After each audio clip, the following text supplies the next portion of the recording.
Hey guys, currently in the editing booth for episode 2, getting a lot of work done. I did want to record a quick intro for you today. If you missed episode 1, be sure to check it out. It was a lot of fun. We have our starters picked. We are officially on Route 1, and today our goal is to try to get through it. Are we going to make it? I don't know. I will let you know, though, that we spend quite a bit of time going over battle mechanics and how the battles actually work for Pokemon D&D. So this episode is a bit slower paced. Episodes after this pick up pace very quickly, but this episode is the last episode where we kind of have to explain. Episode 1 was explaining the mechanics of how our characters work, how D&D works, how moving around the maps work. Episode 2 is very much the battle mechanic focus of that, which is kind of the last piece of the puzzle that we need to work on before we are able to move forward into plans of Pokemon D&D. So after this episode, things pick up pace very, very quickly. There are some fun battles in this, so you're in for a treat. You're in for a treat, and some very crazy shenanigans here, as you can see from Ari's artwork. Thank you guys so much for the support on episode 1 of the series. It's been a lot of fun, and in order to give you guys more content and kind of flesh out these characters further and have more fun with this series, we're actually going to start this week doing live streams as little mini episodes. So whenever we have, quote unquote, a week of downtime in between episodes, instead of us just explaining what we did during that week, we're actually going to do a live stream that alternates between the characters. So this week on Friday, you are going to get a Auggie solo live stream where I am going to have an hour to an hour and a half to kind of play through what my character did for the week. Well, the other two characters will kind of catch you up to speed on their next episode. And then the week after that, we will have Ari do her solo stream, and then we will have Tick do his solo stream. So each episode, they're going to get a character-specific stream afterwards that Friday or Saturday, depending, just to kind of help flesh out the individual stories as well as the multi-person story going through. So thank you guys so much, and I hope you enjoy the video. Don't forget to hit that like button. I gotta ask that. Or hit the dislike button if you don't like this project, but why are you still here? Quick recap, just to get everything set and ready to go. We started with our boy Auggie waking up at home, going downstairs after getting him and his faithful Starly FRUCK ready to go for the day. And he went downstairs to eat breakfast. Saw that his mother had left him a note and a package. Ate his breakfast, read the note, took the package, and did not open it. Realized he was running late for his new journey to set off and become a Pokemon trainer, and rushed outside to find Tick, who had just left a residence that he may or may not been potentially robbing. Allegedly. Potentially. There was no physical proof. He right. was dangling from a window. We don't know if he was descending or like a ghost. ascending. The two decided to move together to go to the professor's lab, Professor Hoodwink. And all over a shared love of water. That's right, all over a shared love of water. Jesus Christ. And met up with Ari, our loving cybernetic trainer researcher. As the three of you made your way into Professor Hoodwink's lab, you were quickly denounced that it was time to choose some Pokemon in a very kind of a large cardboard box. You each selected 3 Pokeballs and then selected your partner. Auggie picked Indeedee, who is now nicknamed Karen. I love Karen. Ari picked Drifloon, which is now named Wispin, and Tick picked Miltank, also known now as Milky Dog, even though it's a cow. Upon doing so, Tick had a very large kind of sense that it was time to head west there was a force almost subconsciously pulling at him.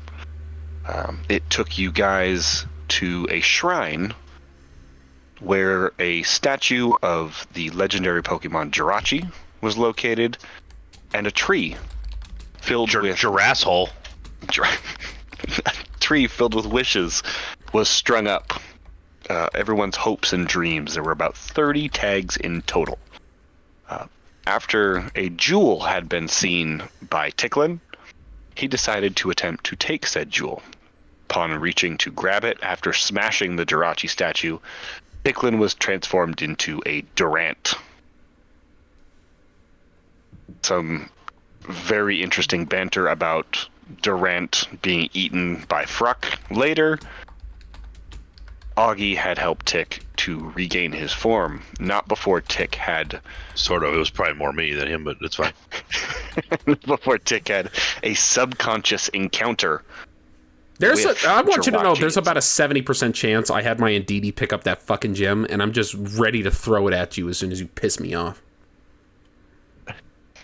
So I was trying to save you. I was going into that box to save you. That's such bullshit.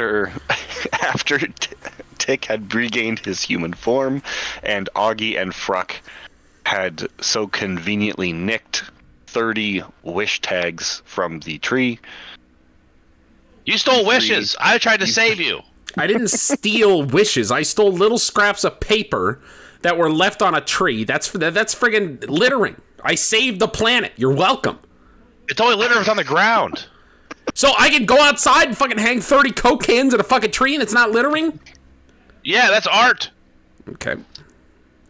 After doing so, the three of you proceeded to head north out of your home, Iron Sweep Town, and onto your journey, but not before stopping at a residence for a elderly lady to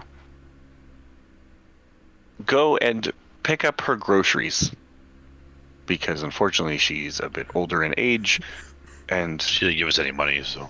you offered to do so, of course. Okay, well, I asked Ari to paint the zine that I sent her a picture of. What is with that art? I don't know. I don't know why I'm the AI now. And there's Why am I so sad? And there's a little Asian boy. Also, FRUCK? Oh. This is who's amazing. the professor? I do Because a that's not Ari. Yeah, Why I am don't I know so what's sad happening. in the back? Well, I said, can you do some art of us chilling in the forest around a fire with Tick looking angry in the background? Wow, that's so good. So you're welcome for that. I'm not sure why you turned into a Chunky little Asian man. boy. It's pretty good. So you proceeded to head north after agreeing to help the elderly lady with her groceries. And that is where we left as you all entered Jewel Vale Forest and proceeded to camp out for the night. First things first, now that we got that handled, we have some things to do. I need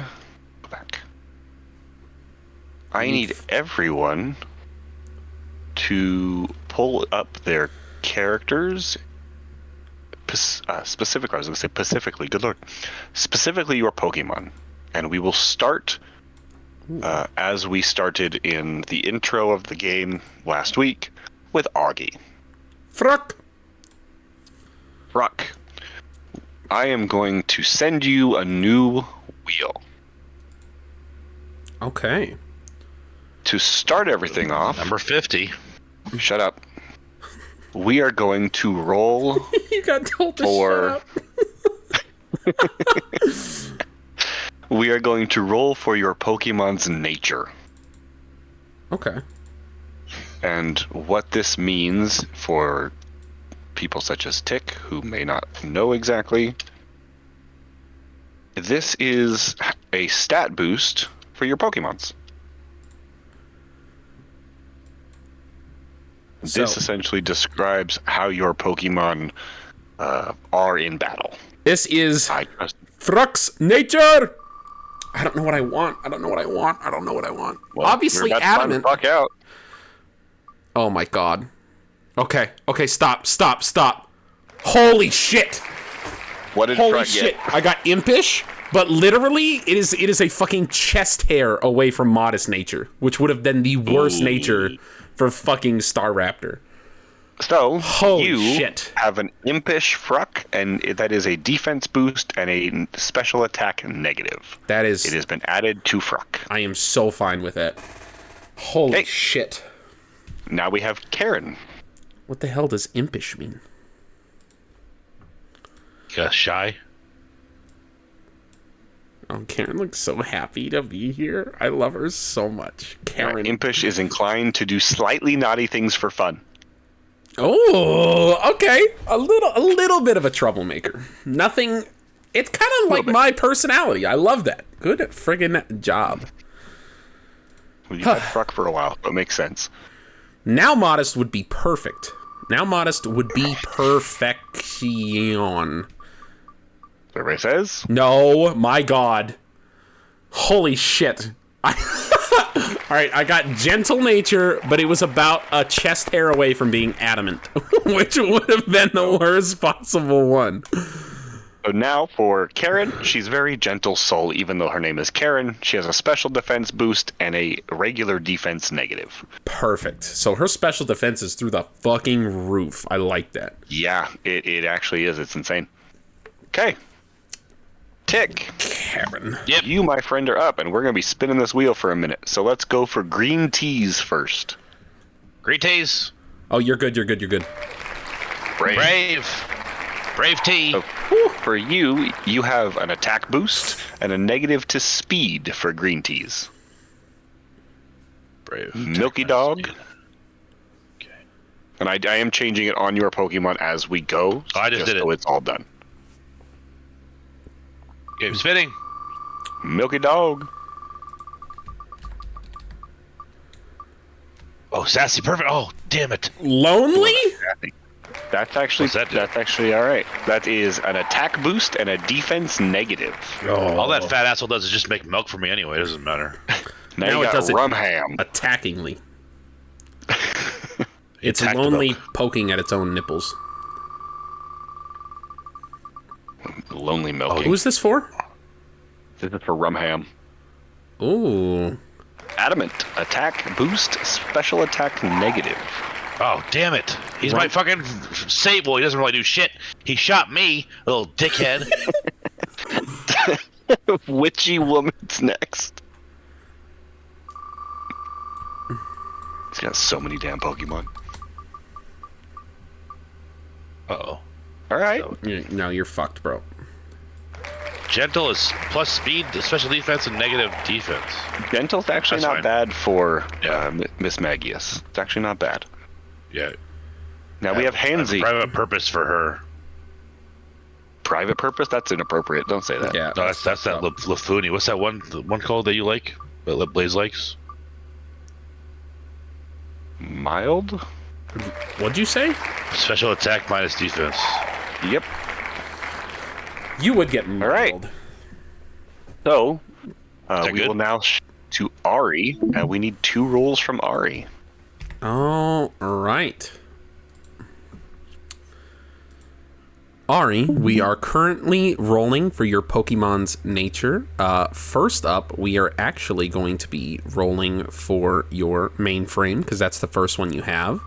So I will keep you posted. Give me 2 seconds, and I'll update you with your Pokemon's natures. What's your class, Blaze? Hey, Hero or something? I'm the Ace Trainer. Ace Trainer? Yeah. So she got adamant. I forgot you guys couldn't see. She got adamant for her. Attack, and that one actually sucks. So that's all right. The mainframe's boosted, and now we need Wispin. Whispenoir. That's a novel name. Jesus. Well, we know what one of his is going to be for his next stream. Yeah, the Oh concussion. my god! Okay, gentle, but it was very close to being adamant.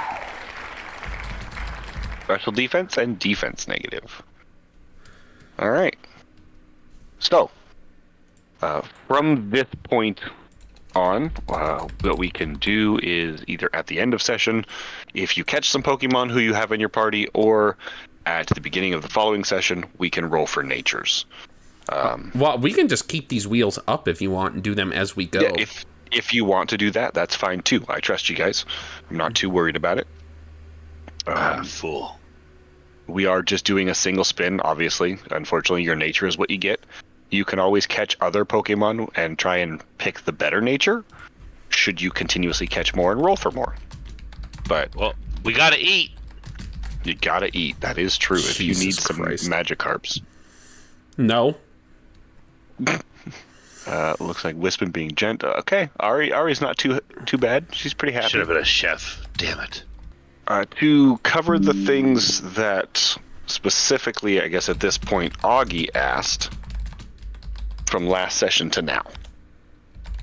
You, my friend, were looking for some team building. You're kind of looking for the area at what Pokemon are around here and getting a gist of kind of what's here, right? Correct. Okay. So, obviously, you will get a little bit of information. Can you... Oh, I can add a character myself. Can you add... you should be able to. I can add more if you needed to. Yeah, if you could just add one. I want to add one for routes so I can keep notes on routes. You could now see a character in there that says Jewelvale Forest, and it has a picture of the map. Oh. Yes. Can you get rid of the notebook? Yeah, I would delete the notebook. Nice. Okay.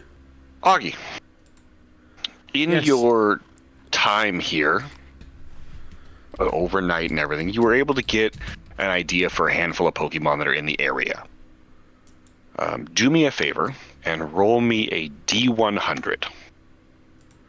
Oh, well, all right then. Don't you worry about a thing. Depending on what we get. Because every little thing is going to be all right. Let's go, brother. Hey. So, some Pokemon you were able to see in the area through the night. There is the potential of other scatterbugs. Scatterbug. That's what around Ari has. trees. That's her mainframe. No, she has a blip bug. It is slightly different. Oh.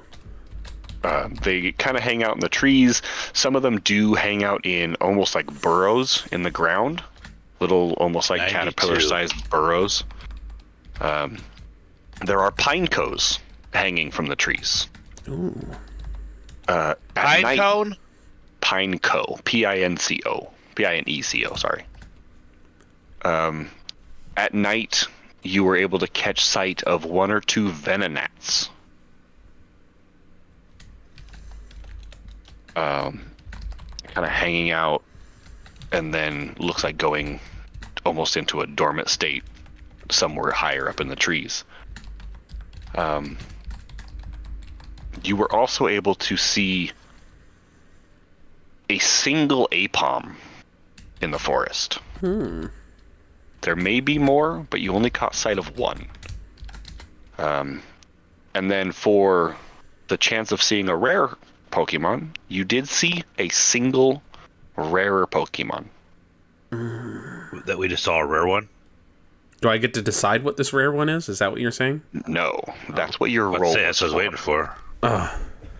You were able to catch sight of a single Heracross, essentially getting honey from one of the trees. Do you have any Pokeballs? Not yet. We gotta make it to the first town first. Those are the Pokemon that you were able to see. Sorry.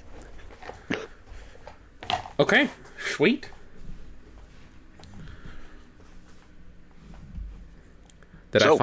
Okay. You have a free reign of the map. What would you like to do first? Well, did Ari discover anything specific for her research? She got a little bit of information on like scatterbugs being able to burrow into smaller kind of underground holes. That's probably helpful. Well, I think what we talked about was giving her a minor buff for this area in terms of her roles for like wild encounters or something like that.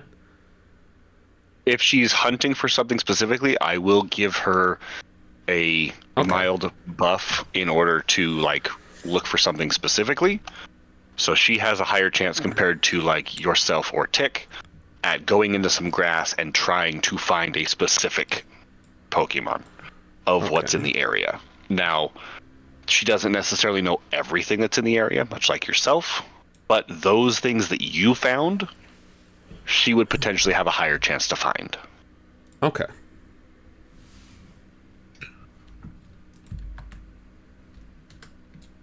I'm sending her info on her Pokemon right now. I would probably give her a +1 to that roll. Okay, so when it says, like, when she's about to make a roll and then it says, is there anything that changes for this roll? That's when we would add that bonus +1. +1. Okay, sweet. Yep. I will either add a +1 to her rolls to be able to encounter wild Pokemon, or I will add a -5 to catching wild Pokemon in the area. Because the way catching works is we add up a certain amount of bonuses that we will calculate when you tell me you would like to catch this Pokemon, and you have to roll under the number that we calculate. This is huge. I'm down for either option, but I think I'm leaning toward option B. Making it a little easier to catch Pokemon. I'm all about building up the squad, especially if we're going to be encountering new wild Pokemon during our adventures on Route 1. Getting some extra ease on those catches would be perfect for expanding the team quickly and adding variety to our lineup. Plus, it'll give us the chance to focus more on training and exploring than stressing about wild Pokemon breaking out of balls. Final answer. Option B, easier catches. Perfect. Cool. So, do keep in mind that is specific for Ari. Correct. You guys can trade Pokemon, of course, down the road. Pretty easy option, no big deal. Whoa, wait, what? We can trade Pokemon to people? Yeah. Yeah. That way, she can, potentially catch something that you want. You trade something, easy to go. So let's hypothetically, I trade a Pokemon. Sorry, I know it's your turn. I apologize. I have a question. You're good. Hypothetically, I trade a Pokemon with somebody. That Pokemon that I traded now becomes bonded to me. So it is your Pokemon. The loyalty of the Pokemon does not necessarily reset, but it doesn't necessarily mean it will listen to you either, depending on... So let's say you find some dude who's like, I have a level 70 Arcanine. You want to trade for it? You do so. Well, right now, it would not listen to you. It may potentially turn on you. Yeah. Because you have no control over it. But it is, at that point, still your Pokemon. When the Pokemon from somebody else's hand comes to my hand, it becomes my Pokemon, we were saying. So not just in your hand. There is a system of how to trade. It's essentially... I'm like, hey, bro, you want to trade? Cool, here's the shit. Yeah, but there's a computer... Yeah. That sends the Pokemon to you, and vice versa. Essentially, think of it like when you're adopting an animal from an animal shelter. You don't just walk in and they hand you the dog and you leave. You walk in and you have to sign the papers and do the paperwork. And while that doesn't necessarily happen, they get logged to your ID in the machine. So when you send them to the Pokemon Center, they get logged under your account and not the strangers. Now, you can absolutely, because you're a grunt, I assume he can steal Pokemon, but that's an entirely different... Sure. Yeah, that's an entirely different system than trading, if that's what you're trying to get at. Anyone can steal one. Who would steal? I'm a hero. I'm not going to steal anything. Okay. I just wanted to double check. So, Ari is going with option B. I just want to... I don't see religion. There's one black kid in this forest, and that's the one Tick is currently stalking, so... Is there a black kid here? Yeah. He's tan. I want you to know you're all Indian. I saw your picture. All 30 names. That's a baby. All 30 names are all black people names. So, I probably... I really hope you're cutting that. Oh, hell no. It's good. I don't know. Get away from me, bird. It's hey! Don't touch me! All right. Are we ready to move? Yeah, what do you guys want to do? I mean, you have any of the paths to your want. Real quick, I guess, as a description for Jewel Vale, just to give everybody a look. The canopy does not reach as high as one would assume in a forest. It is a bit lower cut compared to most. The biggest thing about the forest in general is it has these extremely large jutting rocks that shoot out from the ground and reach towards the sky. It's almost like there's something kind of subterranean that has pushed these. Subterranean, yep. Bro, did you see this one over here? The whole bottom of this one's flat. It's kind of weird. It's pushed these rocks from the ground out into the forest, so they're scattered throughout the actual forest. Did the Pokemons do this? Who knows? The mysteries of the world. Okay. Well, but you have free reign. I thought you had a fire here. Oh, hold on. Karen. Use your fire breath, Tick. You are such a little doll face here. Is there a limit for... I know there is, but what is the limit for Karen's telekinesis? If I pull up Karen real quick and take a look, probably about a 30-foot limit. Now, to give you an idea on that, this tells you, and now granted, line of sight is also a thing, so she can't lift this kid up and throw him. But 30 feet in line of sight. Okay, that makes sense. All right, well, I want to go battle my first trainer, which is this little black child over here. He is black. So you head over and attempt to initiate a battle with this person. Yes. Ari, I am currently going to walk to the lower left-hand side of the forest map, and I'm going to battle the what appears to be a bug catcher type trainer. If you would like to come over and either battle him with me or just take some notes, or you can stay over here or go battle somebody else, whatever you want to do. Oh, I'm so down to get in on this action. Oh, shit. Bug catcher trainer in the woods? That's practically calling my name. I've got some notes on wild Pokemon, but honestly, it's about time I saw some action. I'm coming over to join the battle and take some notes on those bug types in action. Maybe I'll catch a few little details to make my research even weirder. Or maybe I'll just send Wispin in and let them scare the bug squad with their ethereal, I'm lost in the digital realm vibes. So it's going to be you and Karen and Ari and Wispin, and Tick, you're going to observe for the moment? I'm just kind of floating. We all float down here. Jesus. Okay. So, the way this is going... Why don't you just attack the kid? The way this is going to work... Jesus Christ. is we are all going to transfer to a new locale. Oh my God. Your first Pokemon battle. Oh God. So everybody on your side will be like back here. Mind you, I need to go ahead and set my token's lost here. I don't think your token's lost. Fixed it. Yeah, you can. You're a big boy. You can drag it out. Yep. Bro, if shit goes south, I got this. Don't worry. All right.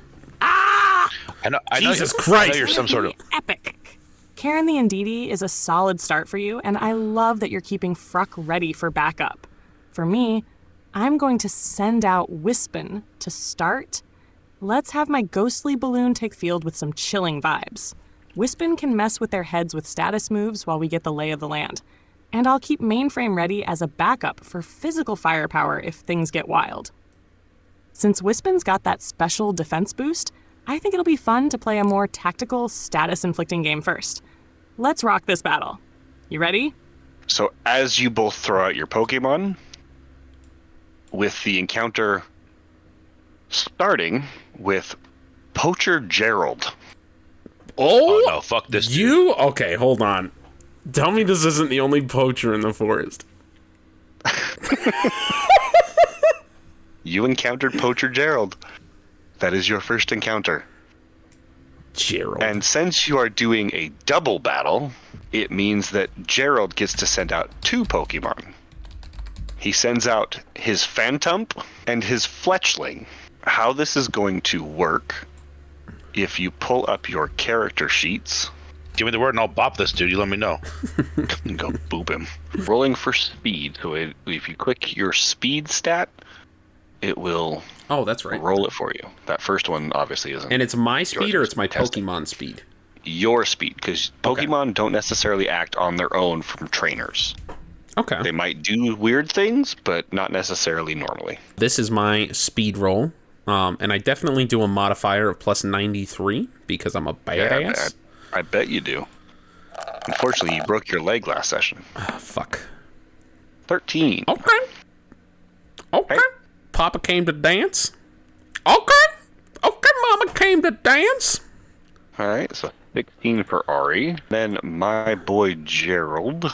No, Gerald, you better fucking not, you piece of shit. Gerald, you better roll a fucking 4, dude. 1d20. Just give me the signal. Just give me the signal. Oh, you might have to bop him, bro. Ooh, Yes! Dude, I got a saw in my backpack. 9. That dumb piece of shit.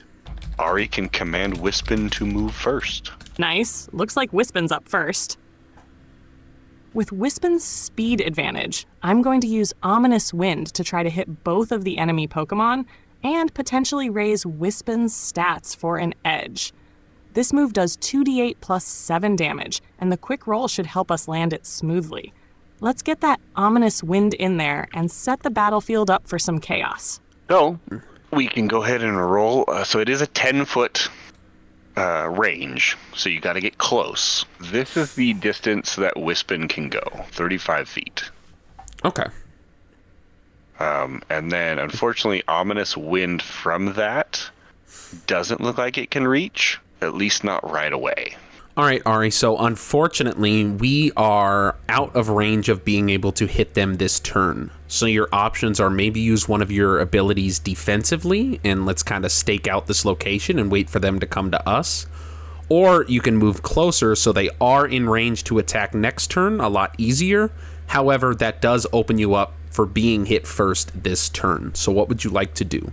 Tough choice here. Given that Ominous Wind has a pretty good range and can be a stat buffing move, I think I'll move closer so that I can attack next turn. Wispin can hold its own in a few hits, and I'd rather be in position to do something big on the next round.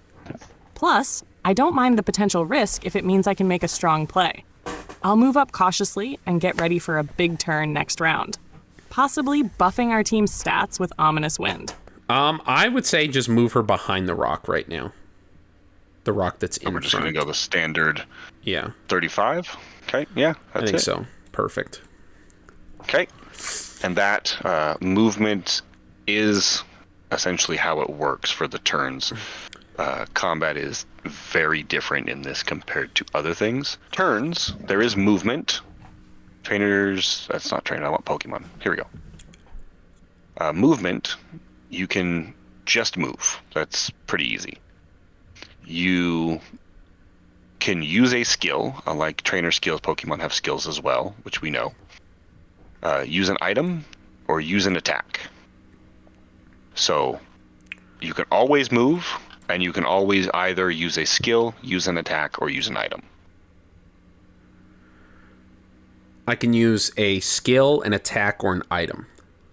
Yep. Obviously, you don't necessarily have an item. I definitely held do. By this Pokemon. Oh, being held. Being held by the Pokemon. Okay. This is specifically Pokemon, because there's technically turns for you too. You can move closer. You can use a feature, an item. Technically, you could attack, those kinds of things. Or you can throw a Pokeball. Okay. This is specifically talking just the case of the Pokemon in this one, because as far as I'm aware at the moment, you have not wanted to attack, and Ari is not necessarily engaging yet. Correct. I would agree with that assessment. So yeah, Wispin has done his movement. Now can either use a skill, use an item, or use an attack. Okay. Sweet. I am actually going to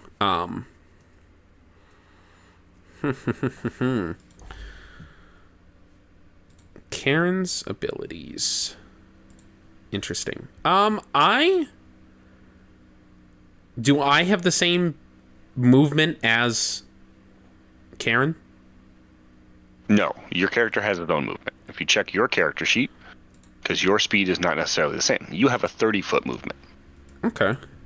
So you can move up to there, or of course any diagonal that is the same equivalent. Well, I would like to move up to that spot.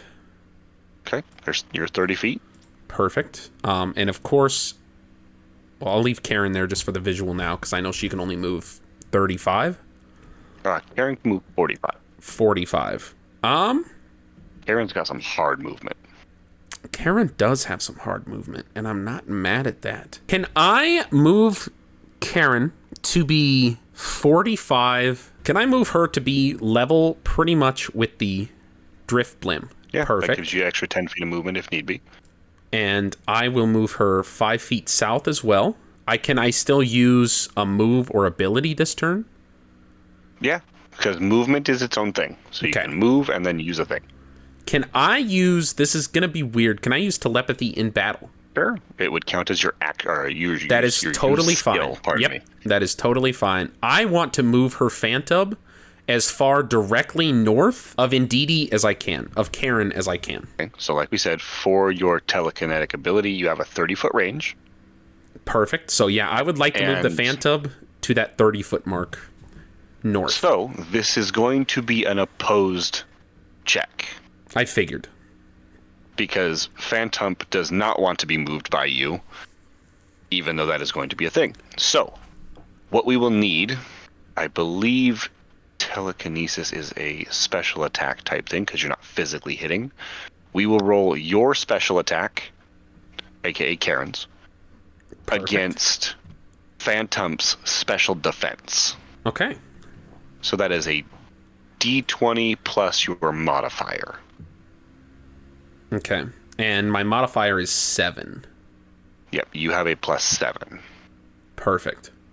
So, do we roll them at the same time, or can I have them roll first so I know what I need? It doesn't matter because it's all RNG. Correct. We just simply roll. So I am rolling 1d20 plus Phantom's modifier, which is an 11. Perfect. So I need to get higher than an 11? You need to get higher than 11. Okay, that's perfect. Jesus fucking cat shit.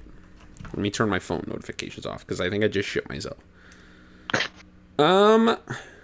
Perfection. All right, Karen, I got faith in you. This is our first battle together. Let's get you some good experience. And can Karen move after this, or no? So you went 45. I went 40. I can still move 5 more feet if that's a possibility. I think you went 35, right?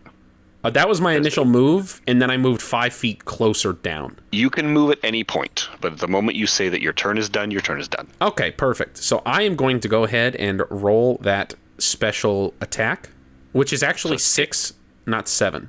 I was looking at my special defense. Perfect. So Karen is going to go ahead and roll, and we need to beat 11. Hup. Come on, Karen. Give me a new pair of shoes. Ow! Ow, I love Karen. Ow. He suffered like crap. So yeah, you have full maneuverability of the Phantom. Perfection. I can't actually control it. Yes. No, you said you want it here? Well, I actually, if I can do as far back to like the northwest as I can. You can also ping the map if you'd like. Oh, okay. As far back over here as I can. So like in that bush? That would be awesome. Make it a bush, baby. You lift the Phantom, and just with incredible ease, Karen flings the Phantom away from its trainer and towards this bush, completely separating it from the battle. Perfect. And then Karen is going to get a little closer to Drift Loon, and we are going to end our turn there. Okay. And that now changes it to Gerald's turn. I don't like that Tick's prepping stuff down there. Tick, if you do engage, mind you, I do need a speed roll to then engage. Okay.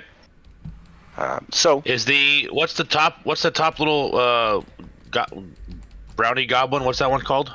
This one up here? Yeah. That's Phantom. Phantom. TUMP. Is he currently in vision of everybody else? For the most part, yes. I would say... Okay, that's fine, I'm good. Make sure. Yeah, you're having a little bit harder time to see him, just because there's a rock in your way, but you can... Can other people see him right now? He's in a bush. Oh, yeah. They know where he's at. Hold he on. was flung there. Do me and Tick have walkie-talkies? No, you have not bought walkie-talkies. Your packs We gotta don't get say you have walkie-talkies, bro. walkie-talkies. Fuck. Oh, dude, it's that'd be so good. So, it is now his turn. Is it my turn now? It's not. You didn't engage. You're not doing nothing. No, I don't want to engage. I just want to talk some shit to fucking the bug boy. You can talk shit all you want. I walk up to the guy, and I just go, "Hey, bud, have you ever had anybody that's loved you in your whole life?" That's fucked up. And I just walk back slowly. What did you say the trainer's class was? He is... I didn't say what his class was. Poacher. No, yeah, the poacher. That's what I was talking about. So Phantom is going to move first and moves 20 feet closer to the battle. Yeah. Why not? Because that is within range, as both of you are. He is going to have Phantom target Drifloom with Confuse Ray. Oh, no.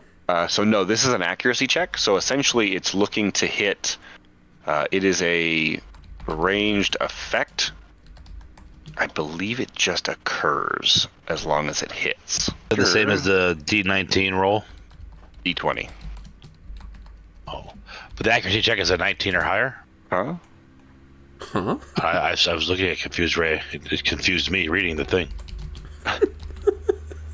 So, Confuse Ray is a ranged attack, has 20 foot range. It's an effect that I can do once a day, and on hit the target becomes confused. So, we are simply rolling accuracy.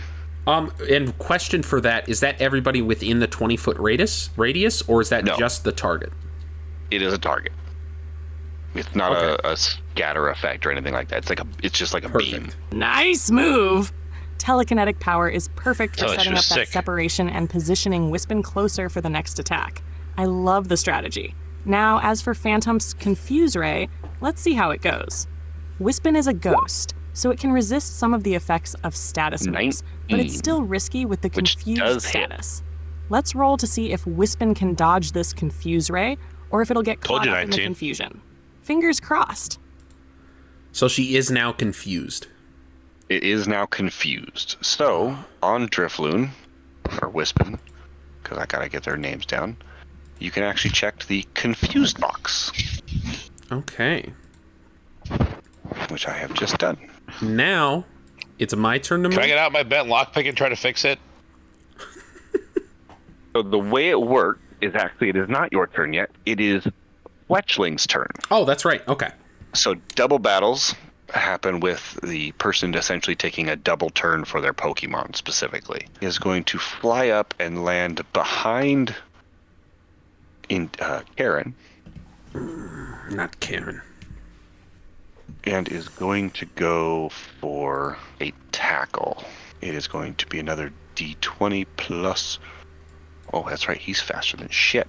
As far as I can tell, what is in Dee Dee's defense? In Karen's defense? Yes, in Karen's defense. In Karen's defense, she is minus defense, which is kind of not great right now. This is physical defense you're talking about, correct? Correct. It is, her actual defense is 8 and her modifier is 4. So it did not hit because 8 is what we're looking to beat. Oh, let's go, Karen. Let's go. It did not hit as the tackle essentially comes straight down from Fletchling flying in. It's almost like Karen knew and just sidestepped slightly. Oh, Karen, you charmer. So now it's back up to Ari. Well, I have a question real quick because I have a priority move. Mm-hmm. In Helping Hand. Now, can I make the argument to you that Helping Hand typically does a damage boost to the roll? However, since Karen is a healer, can I negate the damage boost and use that to instead cure Wispin's status effect. So Wispin is no longer confused. So that unfortunately would be no. Damn. Because Helping Hand specifically has a use. Damn. A character attempting an action must roll at 11 or higher. Oh, interesting. Okay. So when you're confused, you roll a d20 to make a saving throw. At an 11 or higher, you continue your action with no issue. 16 or higher, or after 2 minutes, you cure your confusion. With a fail, you take 1d12 damage. Are we just assuming each turn is equal to a minute? Because we spend a lot of time talking over and explaining things. Well, and this will, obviously, the explaining things will drop down as we go. Usually a turn is about 6 seconds. Jesus Christ. An ally within melee range, however, can use their turn to snap out of your confusion, adding 5 to that saving throw. So if you go, I'm going to use my turn after, obviously, this to help Drifloon snap out of their confusion. We eat your action, but you can still move, to then add 5 to this roll. Okay. Or they can just attempt to just make their roll themselves. Okay. Well, this is actually Ari's turn, so I will ask Ari what she would like to do, because I'm not going for Helping Hand if that will not work. All right, Ari. Unfortunately, you are confused, as we talked about. You do have to roll an 11 or higher on your next attack, and you will be able to hit through the confusion. If you would like to go about it that way, or you can kind of try to retreat. However, the Fletchling that we are fighting has a really big range, so that might not be the smartest idea, but you can certainly attempt it. What would you like to do? What is next to Tick? Is that one of his Pokemon? That is his allegedly. Cobra. That's Hansy. Okay. Which, being that he's out, he has some plan. All right, here we go. All right. Let's get this straight. Wispin is confused, so we need to roll for that saving throw first before we even get the chance to attack. Since Fletchling has a big range, retreating isn't ideal, especially with how close we are to that danger zone. Here's what I'm thinking. I'll go for it and roll for the confusion save. I don't want to run away now. Wispin is a tricky little ghost, and we've got some good momentum. I'll roll for the saving throw, and if we break through the confusion, I'll drop that ominous win next, aiming for a nice stat buff on our team. Fingers crossed. Let's roll. Ari to go ahead and roll a d20, just a straight d20. Is Ari or is Wispin? Or does it matter? Yeah, it'd be, just roll a d20? It'd be Wispin. Yeah. Okay. And then it will determine if we attack through it. All right. Oh. No. Which means, unfortunately, the attack does not go off, and Ari's Wispin will take 1d12 damage, essentially hurting itself.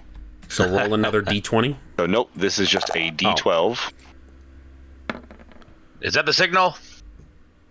It takes 9 points of damage. Oh, shit. As it essentially slaps itself in the face. Officially your turn. Okay. Well, I do want to move a little down further here to be a little closer to the action. So help me, you guys are plotting together and it's nuts. No, of course not. Karen, my dearest Karen. You see, Karen is a gentle nature. Karen's not a big fan of getting involved in battles, I feel like. So as much as I would like to just attack and kind of even the hits off here, I don't think I can really do that. But what Karen doesn't know won't hurt her. So I would like, can you pull out the ruler and kind of give me the range for Karen's movement? Remember, you have a 30-foot movement. Oh, I'm well aware of that. I would like to move Karen in front of me. And okay. Karen is going to use her telekinesis to move Fantub once again. Okay. And that is a 30-foot radius on telekinesis. Where would you like to move Phantom? Well, should we roll first? So yeah, we'll do the counteracting, but just for my sake of knowing where to put him in the area, go and ping where you roughly want to put him, should it succeed. Okay, so over by Tick. Oh yeah. Bastards. You bastards. I knew something was coming. Okay, I believe Phantom's roll was special defense, which is a 3, so a d20 plus 3. That's a critical fail. Oh, man. You have... now, unless you critically fail, you have full reign. All right, so I'm rolling special attack or special defense? Correct. Special attack. Okay, here we go, baby.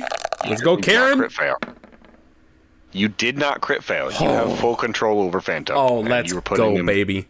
Right here? Right behind, right in between Tick and his Pokemon there.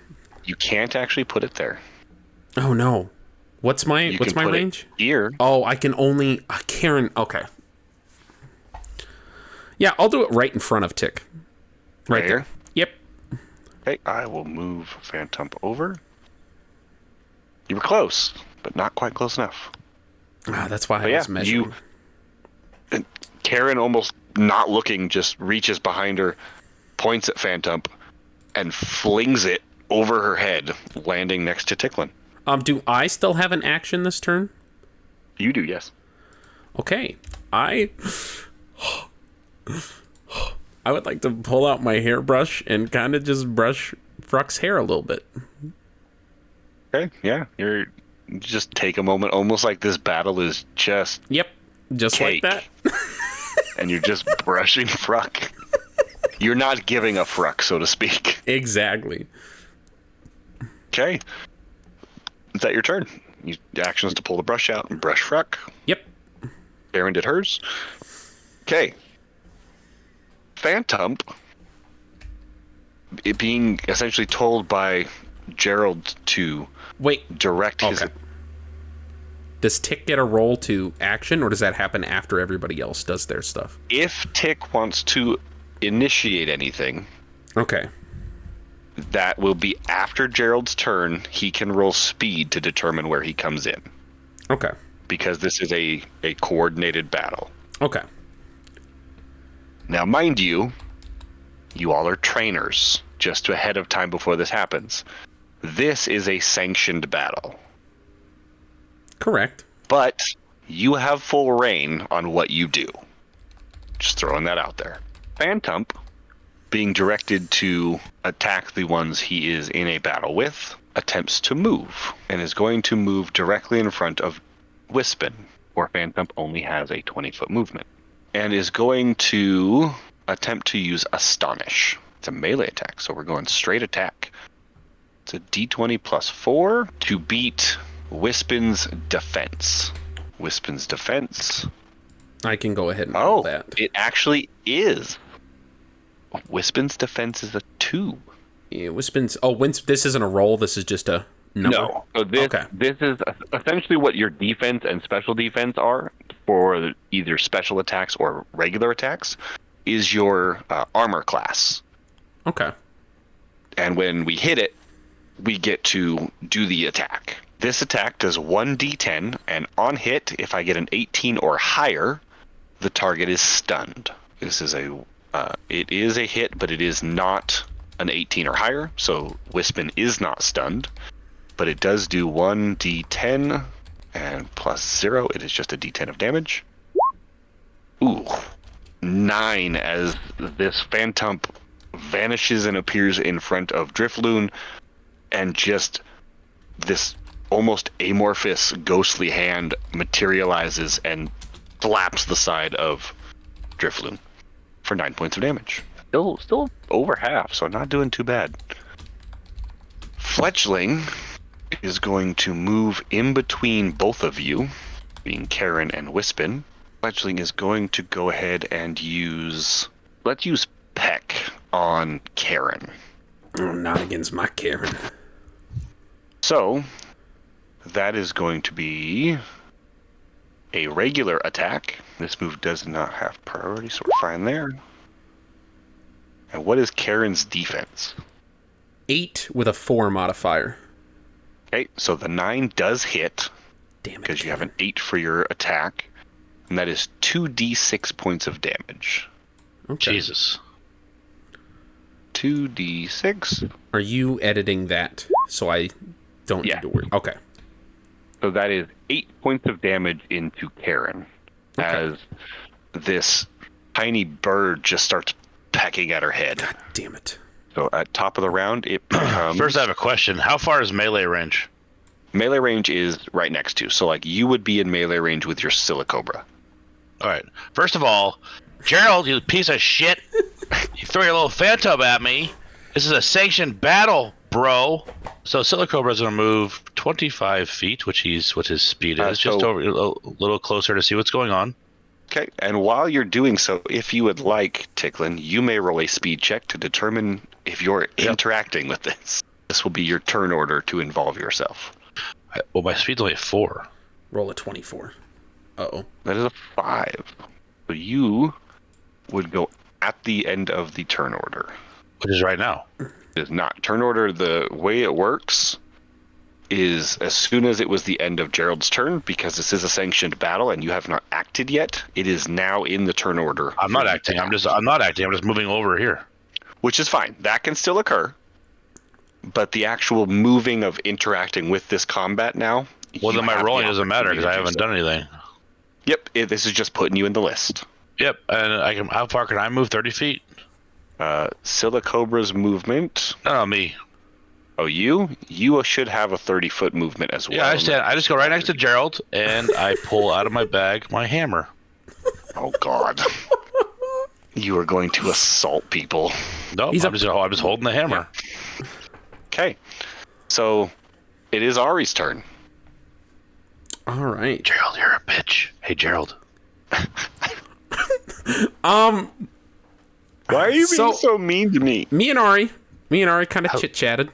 What size shirt do you wear? She's moving on up here next to me. Medium? I'm medium. Yeah, bullshit medium. Fat piece of shit. Jesus Christ.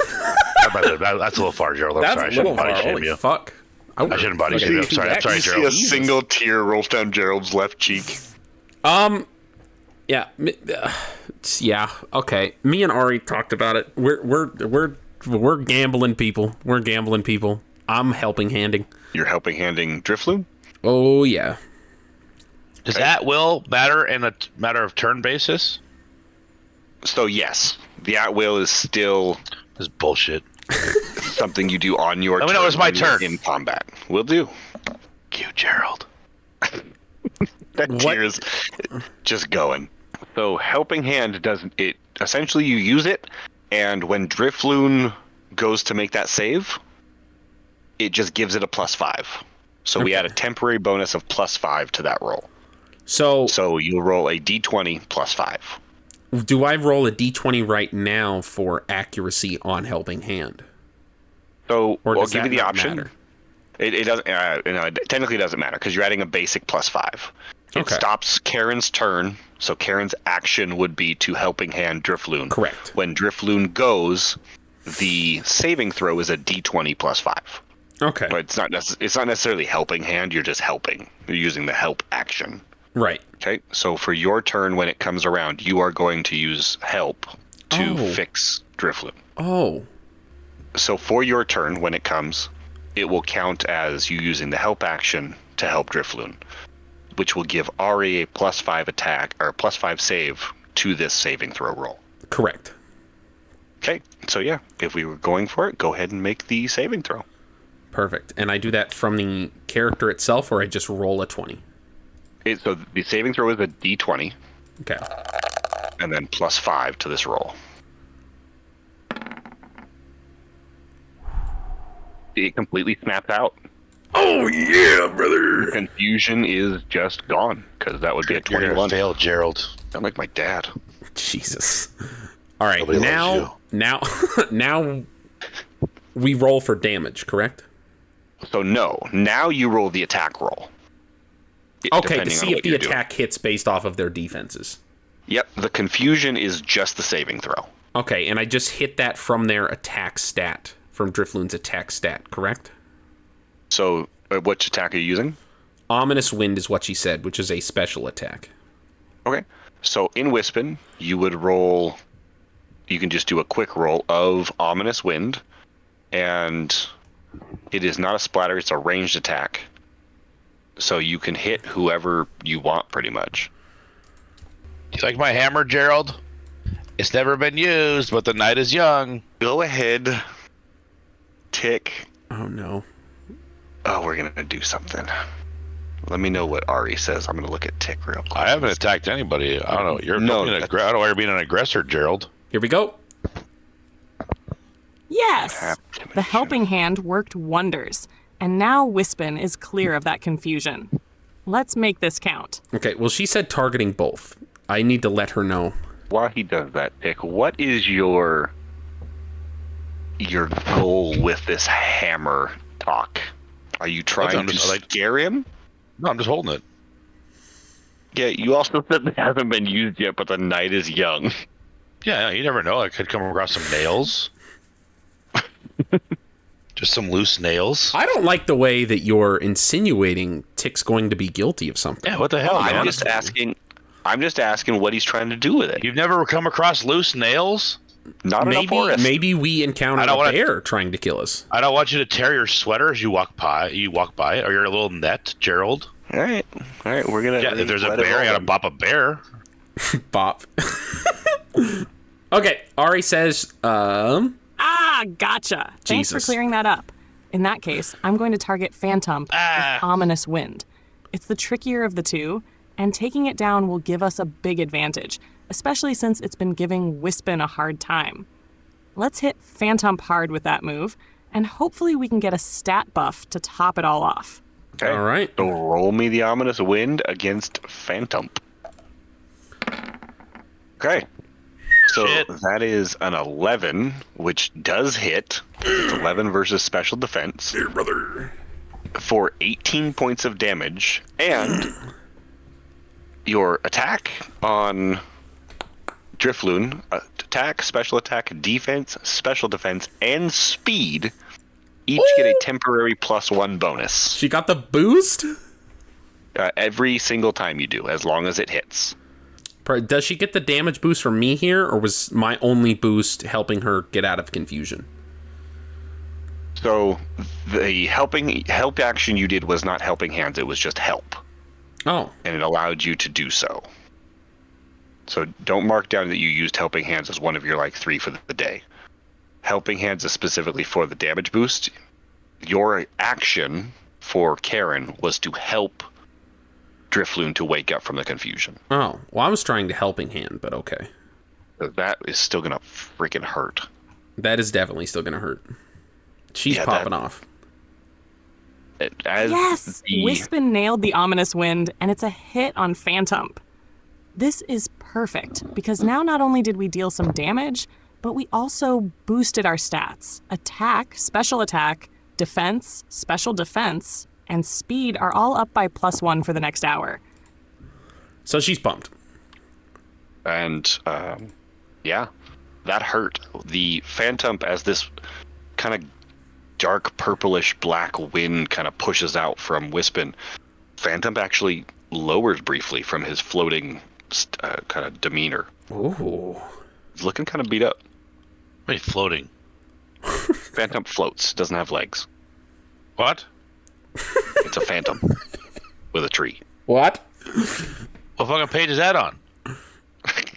Look at the picture of it. Oh, I see the little fucking brown asshole. I can't. You can zoom in on the map. I can zoom in. Yeah, I can zoom in. It looks like a fucking rat's holding up a pumpkin. Jesus what is that? Christ! Phantom's giant. Phantom went giant. Get the orange slices. Hide the orange slices. Is that a rat holding up a pumpkin? What is that? It's a phantom in a piece of wood, in a stump. All right, now is it my turn? Oh, he's a stump? Oh, I have a saw. No. It is now your turn. Okay. Jesus, fuck me with a rake. Put my brush away, of course. Me and FRUCK. I had to calm her down. She doesn't like seeing her friends in need. FRUCK is kind of calm now. I would actually like to use my moo milk on Wispin, if I can. You take your action to use the moo milk. The working title is tick juice. All right, so you put some tick juice in the balloon. Jesus Christ. Yeah, I don't like it. I'll work on it. Put some tick juice in the balloon is maybe the craziest sentence I've ever heard in my life. And so you are going to heal it. So go ahead and roll. Oh, you said it heals half hit points. That's what we put in the note there. It's going to heal 9 points of damage because that would be half of what it's minus. Well, I think it heals half of its full HP. I'm not on a page. I just wrote in my notes. So I'm pulling up my Miltank page, Okay. 513. Okay, so yeah, it actually will heal fully because you're not at half hit points. You're over that still. Milk drink. Melee, normal effect 1 a day. Target an ally or yourself. Target is healed. HP equals to half of the targeted max HP. Yeah, that's targeted max. So yeah. I'm not going to say tick juice. She's not going to know what the fuck that means. I don't like take the milk juice either. Well, at least she knows with milk juice. Yeah, well, Ari's pumped. Our turn is that. I can't move my Pokemon. Right? Like I could probably physically move it, right? But I can't attack. Whose turn is it? I think it's the kids, and then it's yours. Gerald's at this point. How old is it? He's a kid. How old is he? 74. Probably about 13. In Poke years? Gerald is actually going to have Fletchling use Peck once again, because it did so well last time. This time we are targeting Karen. Actually, you're still in melee range, so we're fine there.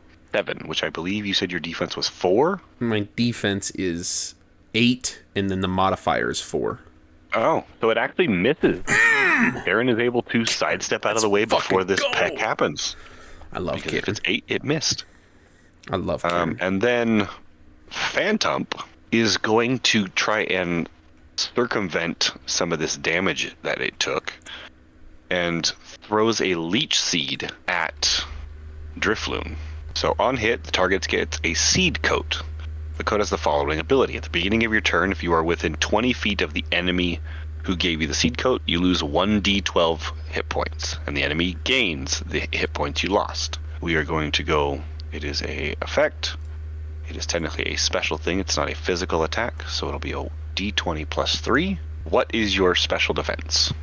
For Drifloon, it is 6 special defense with a 3 modifier. Okay, so that does indeed hit. So, at the beginning of your turn, if you're within 20 feet, so it's not the beginning, so it does not affect this turn.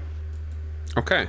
But Drifloon, or Wispin, god dang it, I'm going to get this down, has been seeded. Which means at the start of Phantom's turn, it will lose 1d12 hit points. And that is Gerald's turn. So, Ticklin, it is your turn now.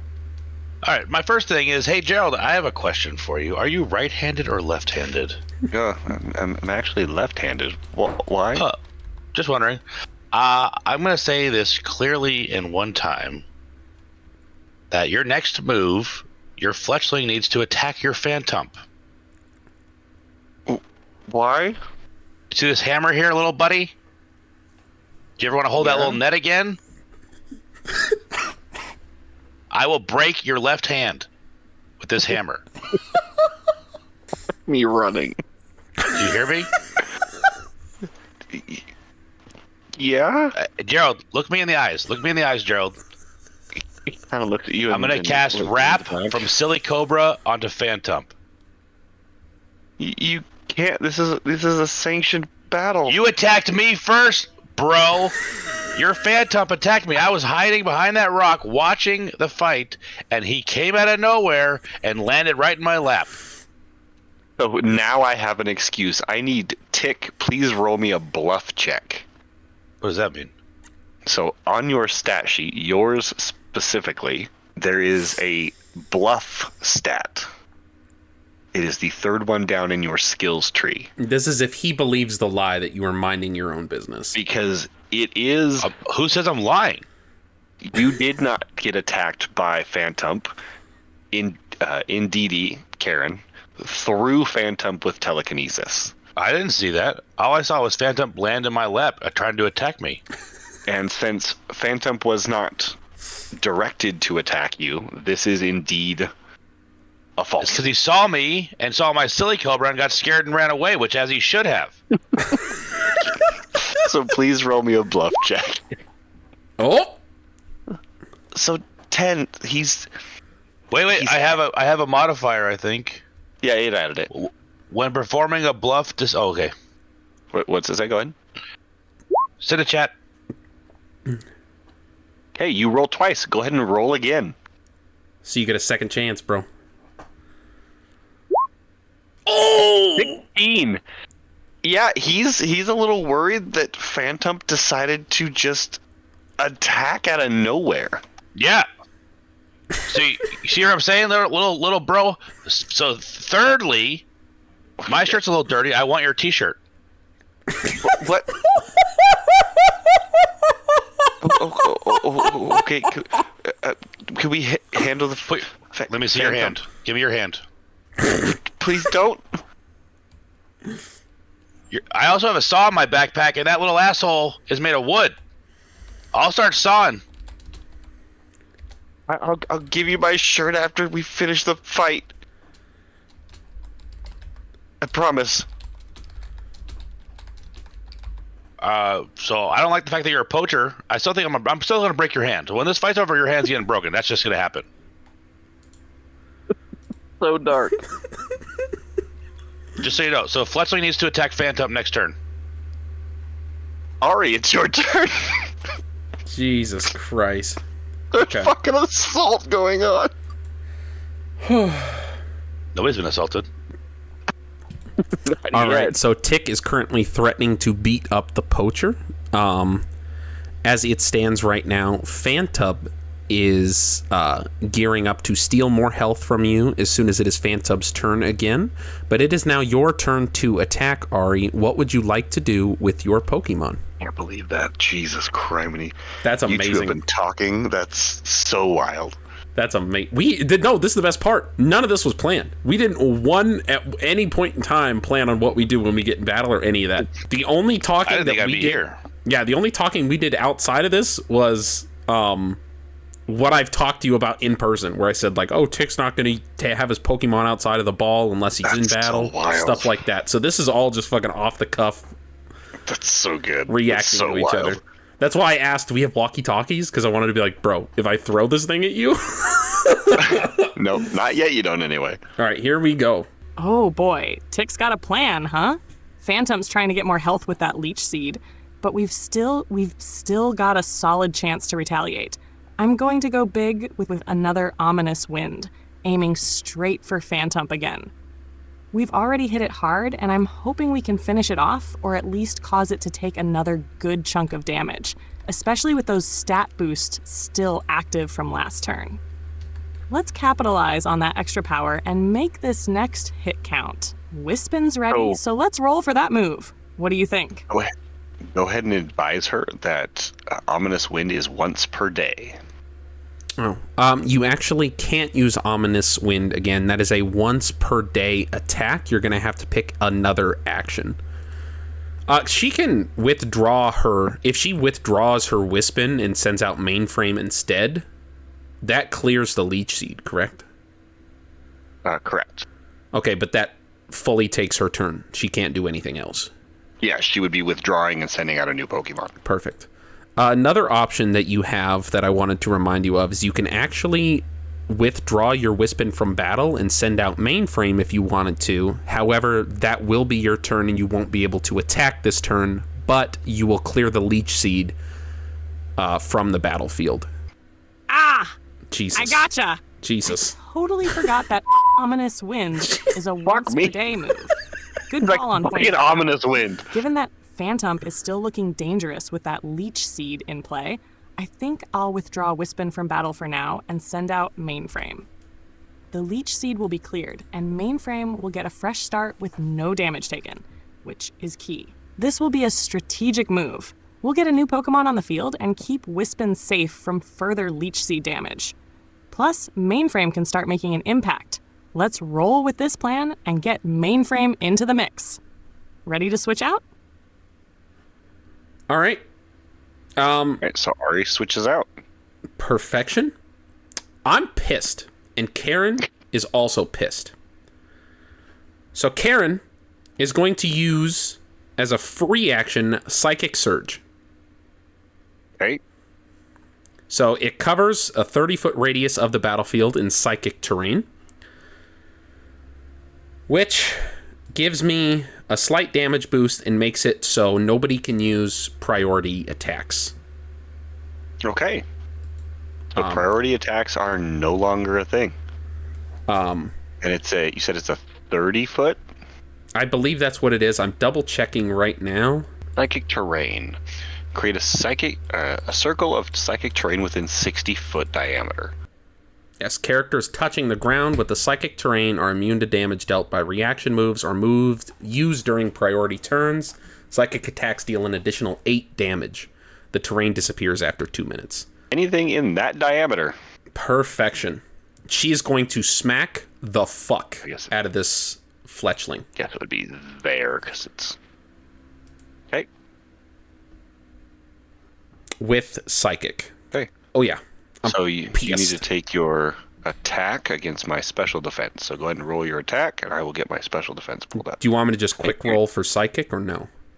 Yeah, that's fine. Okay. And then you're doing it against the bird, correct? Yes. Oh, baby! Let's fucking go! That's just a big time. What you gonna do, brother? And that's against the bird? Yep. Which the bird... God, I love Karen. Has not taken any damage yet. So, as you blast Fletchling in the head with this psychic force, and what the hell did terrain do again? No quick actions.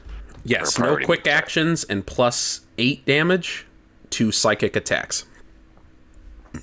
So the damage is actually 32. So you blast it in the head, and it completely, from its flying position, just flumps down. And unfortunately... Oh, what are you gonna do, brother? Yes!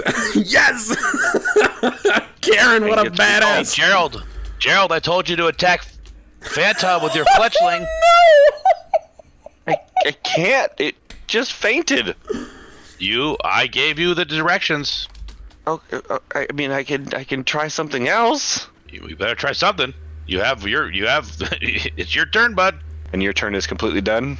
Kinda. I would like to pull out my camera and take a picture of this action of Karen knocking out. Yeah, absolutely. Here, you want me to put the fletching back to see if you can get her to make a picture? Yes. I plan on, like, having this artwork. Should I roll to see how good my picture was? No, because it's a camera. I know it's decent at... I mean, you're good at taking pictures. Because you're doing artwork like it's you guys taking a picture, yeah? Correct. But I might plan on, like, selling these artworks, or if I have the opportunity, putting them up in, like, a fucking museum or something. So at that point, we will roll for them. Okay, but we don't need to roll now. No, because you're just taking a picture. Okay. Okay. Gerald's turn? You know what to do, Gerald. As Gerald kind of sits there and almost starts shaking with the threats that are looming, he not a threat. Switches out his Pokeballs. The truth is not a threat. And throws out Lechonk. The hell is that thing? It's a pig. And commands Lechonk to move toward Phantom. And while he's here, unfortunately, there is no priority. One chance, Gerald. Oh, does he only have priority moves? No. Okay. Okay. He immediately uses Disarming Voice on his own Phantom. What the fuck? Which is a fairy special attack that cannot miss targets with less than 15 special defense, which Phantom does not have, very clearly. So it immediately does 1d12 damage. Okay. And Phantom takes another point of damage. Hey, Gerald. 1 damage. Well, first off, Really? You don't know the amount of damage. You just know that it didn't attack. That's fucked. If you look at him and go, really, Gerald? 1? But it does hurt Phantom, and he kind of... I was thinking a little bit lower. That's just a damage roll. That's not a... Like, you rolled a 1, you failed and crit and hit me again or something. Nope, that is just a damage roll. You got real lucky, Gerald. Because Disarming Voice automatically hits. And then he kind of looks at his Phantom. He looks over at Tick, looks back at his Phantom, looks back at Tick, Look up in my eyes, Gerald. And he orders Phantom to use Astonish on LeChonk? What is happening? Oh my god. Ari, are you seeing this? So he goes...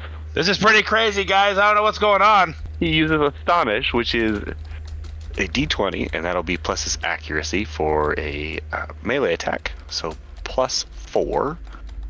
D20 plus 4 to hit LeChonk in the mouth. Holy hell.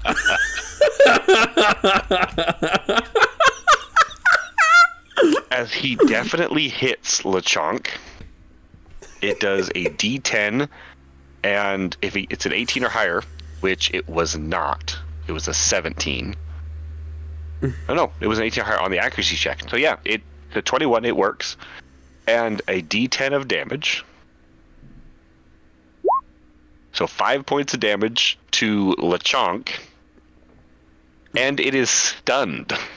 Jesus Which Christ. means on LeChonk's next turn, it can't attack. Oh my god.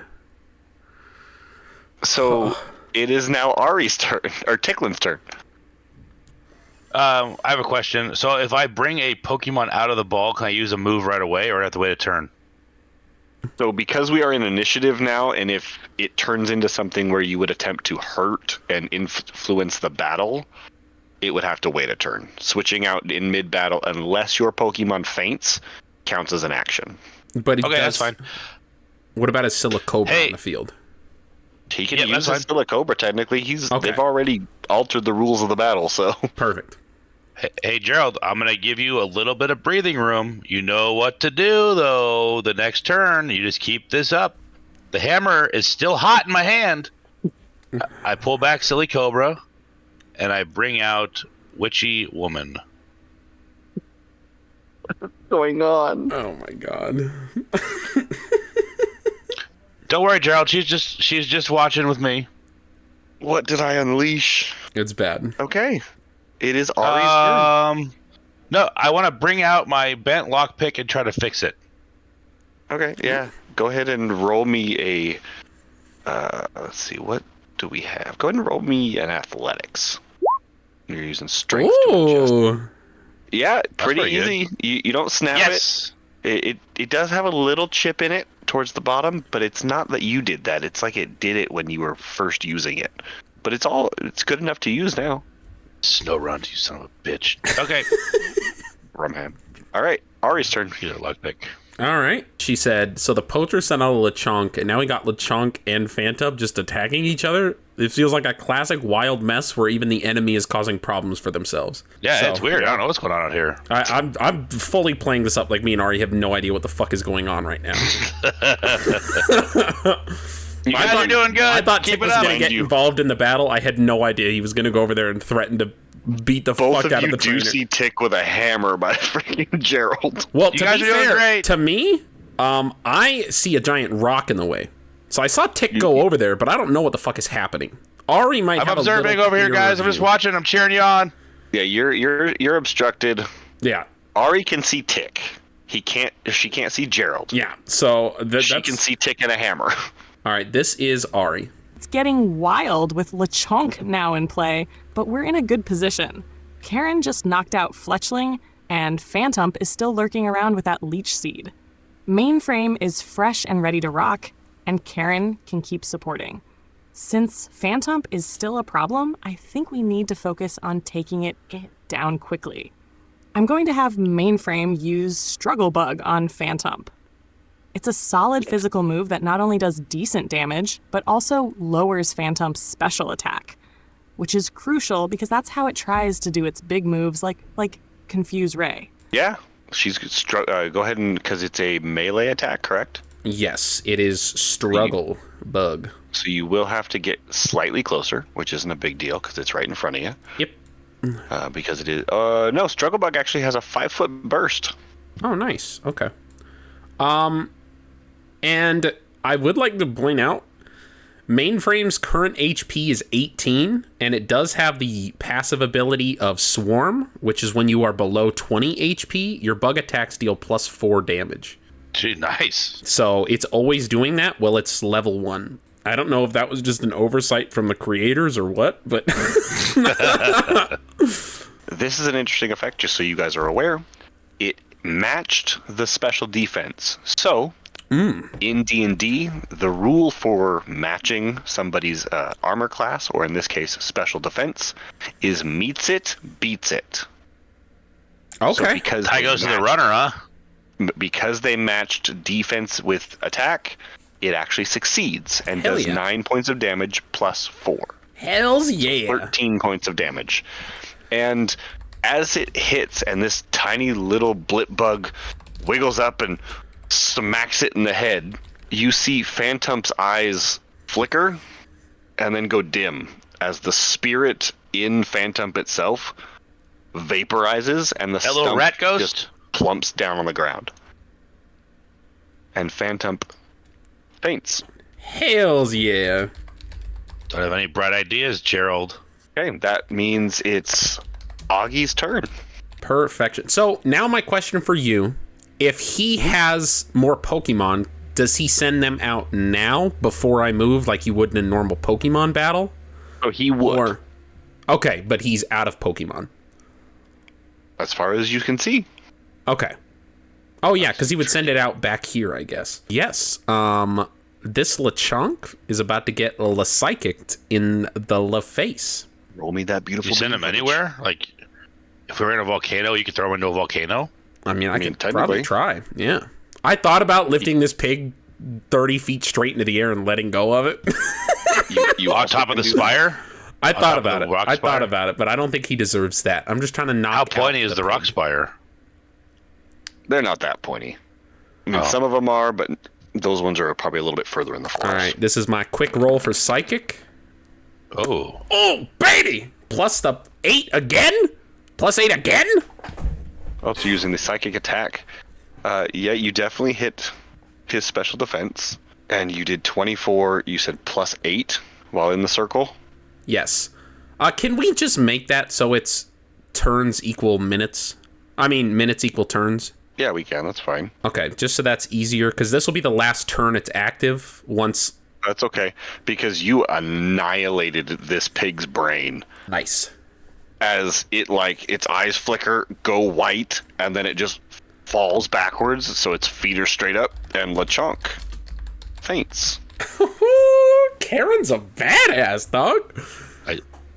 Don't you dare move, Charlie. I did not give you permission to leave. Now, the battle is won, and you have officially won your first sanctioned Pokemon battle? Yeah, dude, that's amazing. You are out of turn order. Okay. I give Karen a nice little pat on the head, and I would like to return her to her Pokeball for now. She kind of got a little aggressive, and she's not a big fan of that. She's very sensitive to the feelings of others, so I'm going to give her a break and let her take a little nap in her Pokeball for now. Okay, and Gerald sets down his net and slowly begins taking his shirt off. That's right, Gerald. Okay. Kid, I don't know what the fuck you're doing right now. I don't know why you're taking your shirt off, but I need you to listen to me. The poaching ends here. You have two options. You're either going to give up all of your Pokemon, you're going to release them right now in front of us, or we're going to do something to you that you are not going to like.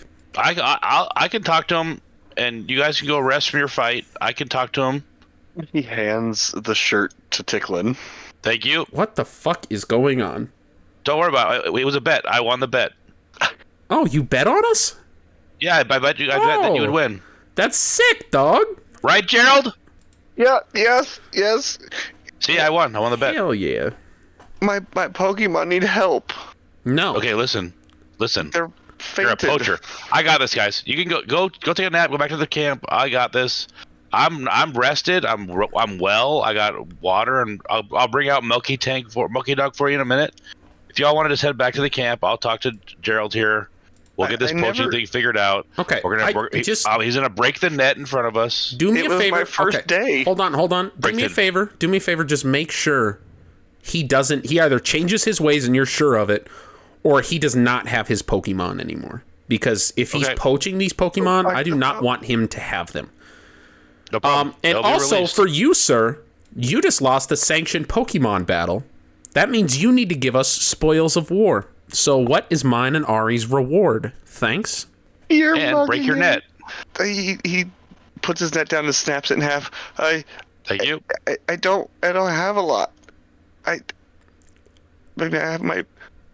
He reaches into his pocket and pulls out 100 Poké dollars, Poké credits. This is all I have. Thank you. Okay. I snatch it. You out have of his more hand. than one pocket. I'll take care of this guy. I'll get you more stuff. Don't worry.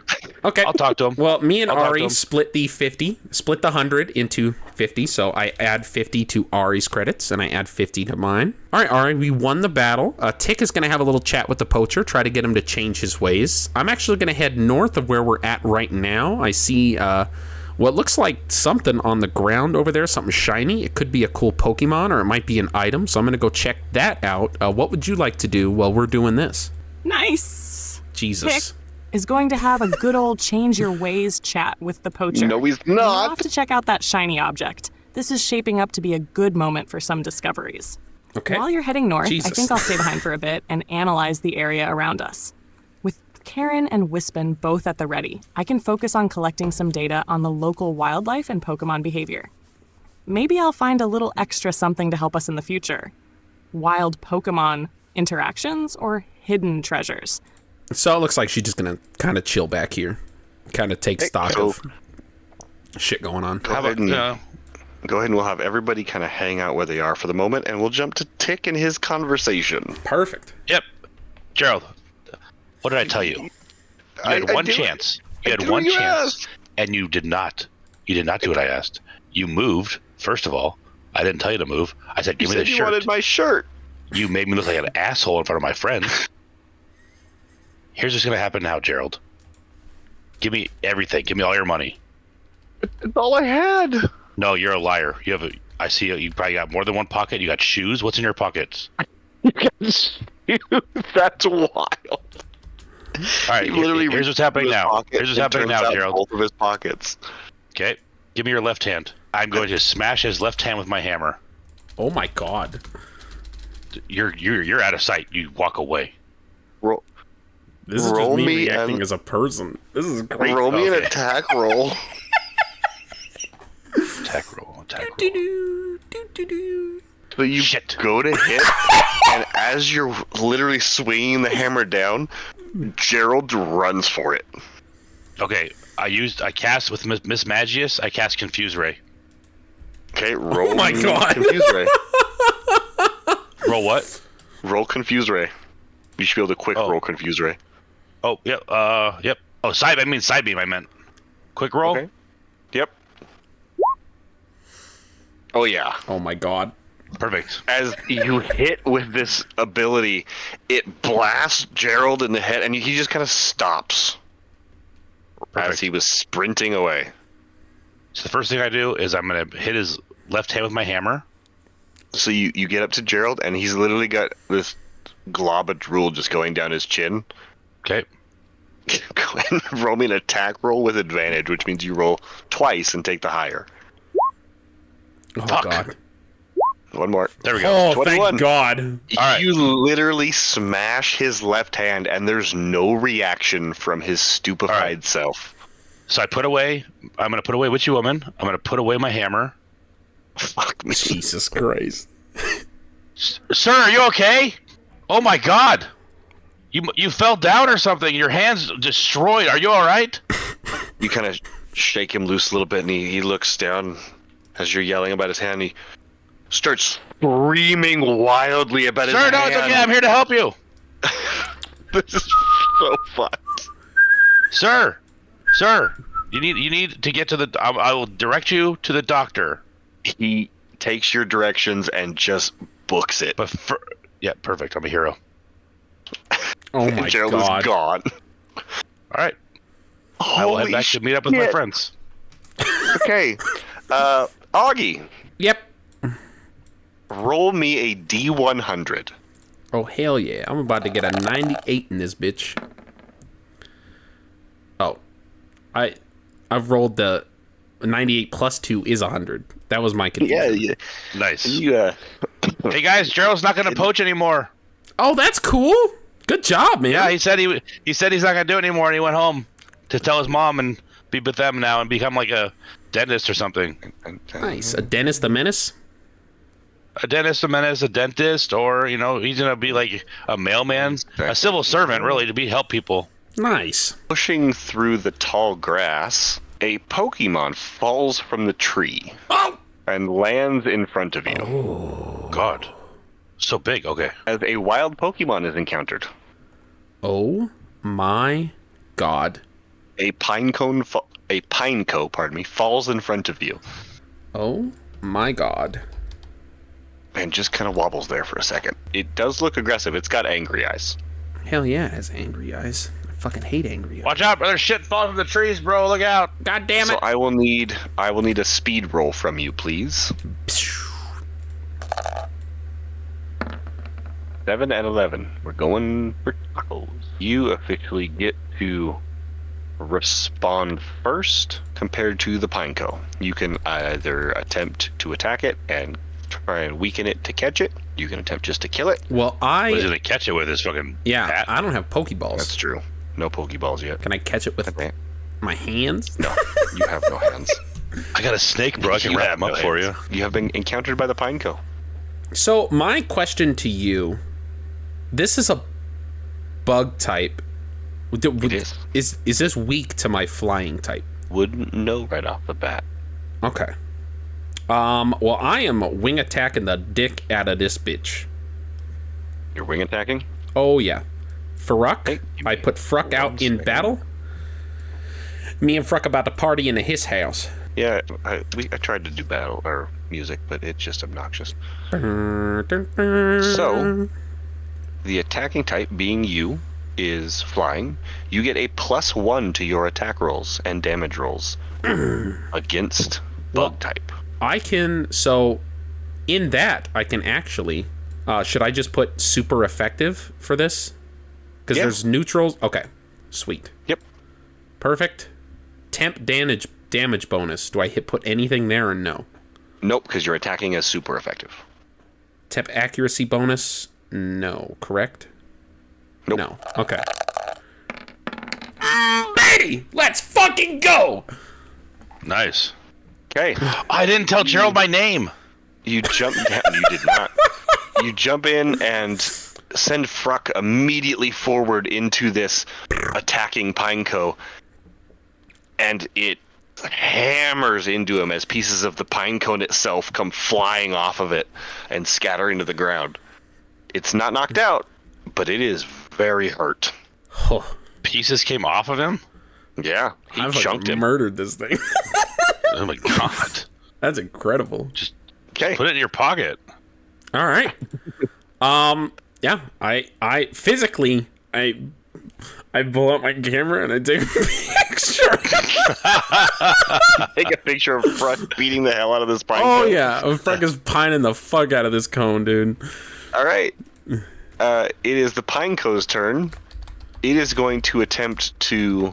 We're going to use Rapid Spin, which is a melee attack against you. And this is going to be... this plus this to hit. Survey says... How does that hit a flying 9. thing? That's just how Pokemon works, man. Well, I also just attacked him, so I'm right next to him on the ground. Low. Wing attacking the shit out of him. What is your physical defense? My physical defense is a 6 with a 3 modifier. Okay, so that does hit, and it does 1d8 points of damage to FRUCK. Fuck. 7 points of damage. God damn it. You are not bound or anything like that. So yeah, burned. that's the attack. This thing is weak as fuck now. Yeah, FRUCK's just... Beaning it. Yeah, FRUCK's... We're doing the same move again. Holy damage. Oh, baby! He's dead. So as FRUCK begins to dive bomb and the wings on FRUCK begin to glow, the Pineco actually puts up a barrier in front of it and uses Protect, which negates the attack. Son of a bitch. And he survives one more round. Okay. You get Insta Protect? Yeah. He has the ability to Protect protect. has priority. That's fine. It's actually a reaction move. Oh, that's kind of cool. It is. Protect is used as a reaction. Yep. That's awesome. So his one reaction, which is once per day, the reactions are more, but once per day he can use Protect. And so he negated this destroying attack. Well, that's fine, because now that FRUCK is here right next to him, he just Protect. FRUCK is now quick attacking, which is not a flying type move, so it does not get the bonus, correct? No, but FRUCK did already attack. I know, but does his reaction attack not count as an actual attack? No, the reaction is the response to damage. Oh, fuck, that's bullshit. Okay. So that's what reaction attacks do. You technically do have an action if you'd like to do something. No, because if I... grab it and throw it in their lake. Yeah, but if I do that, FRUCK doesn't get the experience from this battle, which is what I want more than anything. I want FRUCK to grow. We're not gaining anything if I just beat the fuck out of his Pineco physically myself. Just toss it in the lake? So are you doing anything? So... just go lay on top of it so that it can't hurt FRUCK. I throw my FRUCK in the air. Can I do that? You help FRUCK, so you get your hands under FRUCK and push it up? Yes. Like you would throw a pigeon at a wedding. I pick FRUCK up and I throw him in the air because I know he can fly and he'll be fine. Okay. So yeah, you pick FRUCK up and you toss him in the air. Perfect. As this Pineco is spinning, and it hasn't stopped spinning, it launches itself upwards. God damn it. Instead of aiming at FRUCK, it is aiming at you. Oh, that's his big mistake, baby. Yeah. And it attempts to use Bug Bite, which is a melee bug attack, targeting your physical defense. That's fine. Papa a tank, baby. That'll be 1d20 plus, again, its modifier to hit. Fuck. 15 to hit. Yeah. I am 4 defense with a 2 modifier. And it immediately, which you don't have a berry, so that's a good thing, because it would have eaten your berry. Oh, thank God. I'd have been pissed. It does 2d8 points of damage. You might almost die here and die here. No. Plus 3. 10 points of damage. That's as fine. This Pinecone He could have done 19 to top out. So as it I now bites take 10 into you, it releases and lets go too. Should have punted him. You're a 2. You're Fuck up. that, dude. Okay. Oh, wait. I'm at 10 health. You are. Okay. Yeah. FRUCK is now wing attacking the shit out of this. Okay. Go for it. Oh, yeah. This thing is not surviving. Let me tell you that right now. Yeah. Ooh. Fuck. Rough roll on that. FRUCK. Kind of fucking me here. So it is a physical attack versus defense. You actually miss as FRUCK slams into the ground. God damn it, FRUCK. Just where the Pineco was. Throw him in the lake. And he is now no longer flying. For my turn, I'm gonna fucking go and... How many feet can I move? You got this, FRUCK? I'm right over here. Love you, bud. Love you, bro. I'm almost fucking dead. It's now the Pineco's turn as he attempts to bug bite FRUCK. So an 11. How far away am I? Why can't I show up at this some is point? when you're having the conversation. This is during, because he walked into the bushes while that was happening. What is, you said FRUCK's defense was? Yeah, it's 6 with a 3 modifier. So that hits for 2d8 plus 3 onto FRUCK for 17 points of damage onto FRUCK. Okay. Now, I didn't mark down because I thought you did. What damage did FRUCK take earlier? It took, 17, and that was onto you. It would have been 17, 18, 19, 20, 22, 23, 24 points of damage total. FRUCK just got knocked out, and I'm pissed. FRUCK is KO'd. So FRUCK, we are going to go ahead and delete from this screen. You can either attempt to run or send out another Fuck Pokemon. That. Karen, get your ass out here.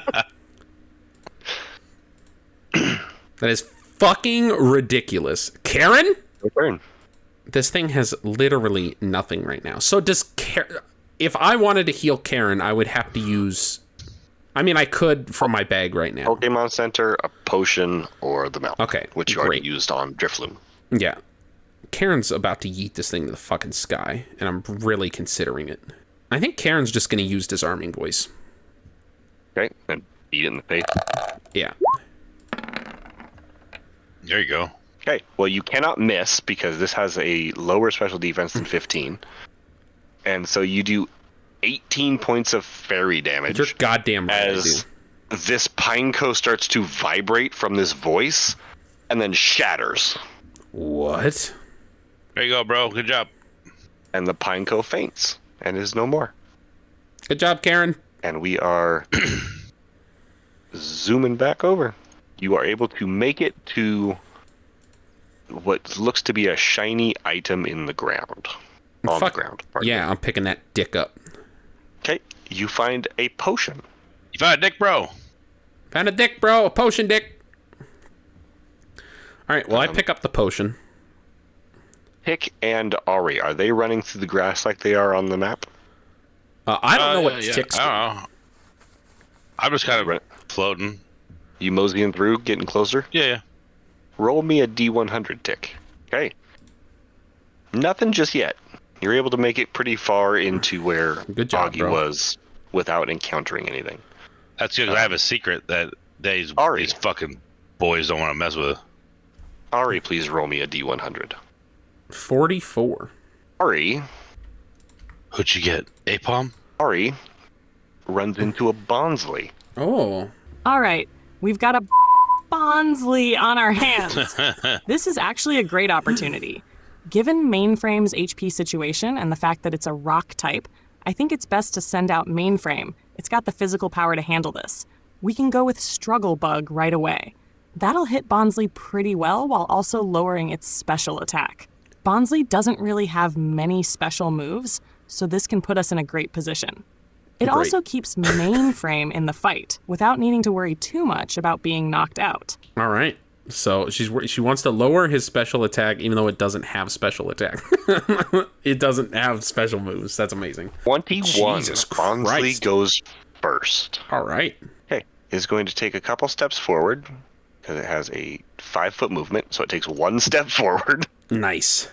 And sits there, looking at you with a tear in its eye. Oh no. And begins to cry just softly. All right. And that is Ari's turn. A bug. Because it is a bug against a rock type. Correct. Is that resisted? It is nothing. It's just straight attack. Perfect. Here's her quick roll. A 9. 9 against special defense, which does Special hit. defense. Perfect. And does 14 damage. And its don't special forget, attack is reduced. You also get +4 damage because of Swarm. You're right. 18 damage. Okay. Takes a nice little chunk, and the Bonsley starts crying. Little bitch. Even more. Get him, bro. Bonsley is going to use Flail as it's crying uncontrollably. Here's the thing with Flail. It is a normal attack that can be done once per day. And if you are less than half of your max hit points, Flail has a 1d24 damage instead. If I'm less than 5 hit points, Flail has 5d12 damage. Jesus. Unfortunately, Bonsley is not that low. Bonsley is lower than half, though, at this point. So, it is going to be an attack versus your regular defense, and it's going to do 1d20 damage. So, d20 plus 1 to hit you for a 10. Oh yeah, it's 2 with a 1 modifier. Okay, and it's going to do 1d20 damage. Oh my god. It does 20 points of damage. Her mainframe is knocked flails out. around. Yeah, her mainframe is knocked out. As mainframe from bug biting into this Bonsley is thrashed and smashed onto the ground underneath this very heavy wooden seed. So it's just Wispin left to handle this, and with its gentle nature and decent special defense, it can take a few hits. Let's go with Gust for now so we can deal some quick damage and test Bonsley's defenses. If things get worse, I'll strategies and go for payback next. Okay, so Wispin has been sent out in replacement, and it's going to use Gust. Yes. Which Gust has a 20-foot range, so it can easily hit. So roll that attack. Yeah, that's easily going to hit. Whew.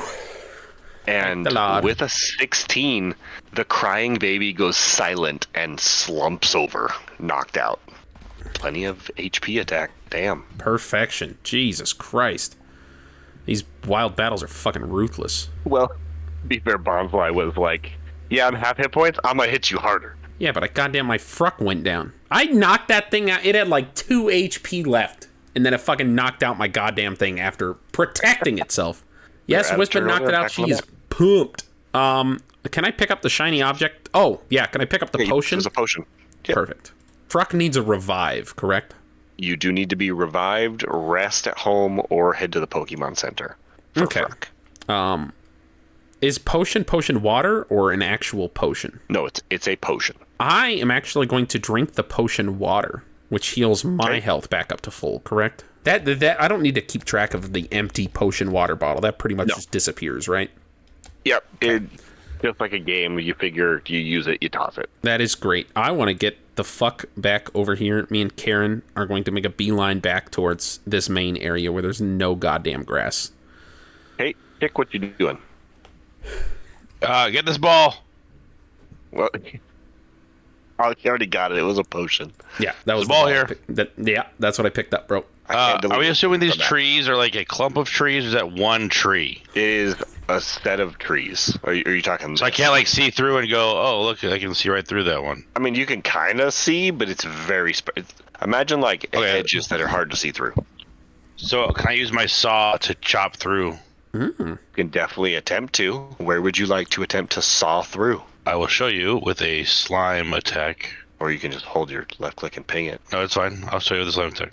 He's like, no, I'm sliming, damn it. You gonna attempt to go through that? Yep, I have a saw. Okay, with your saw, roll me a... Operation. You know enough how to operate a saw. Well, it's a hand saw. Yeah, well, some people don't. Some people are stupid. No, I know how to use both. I'm just saying it's a hand saw. Yeah, so go ahead and use operation. Go ahead and roll I don't see operation. Where's operation? It's engineering and operation. Go ahead and roll it for me. I don't know how to use shit. Oh, you actually do. I'm going through. You do pretty well.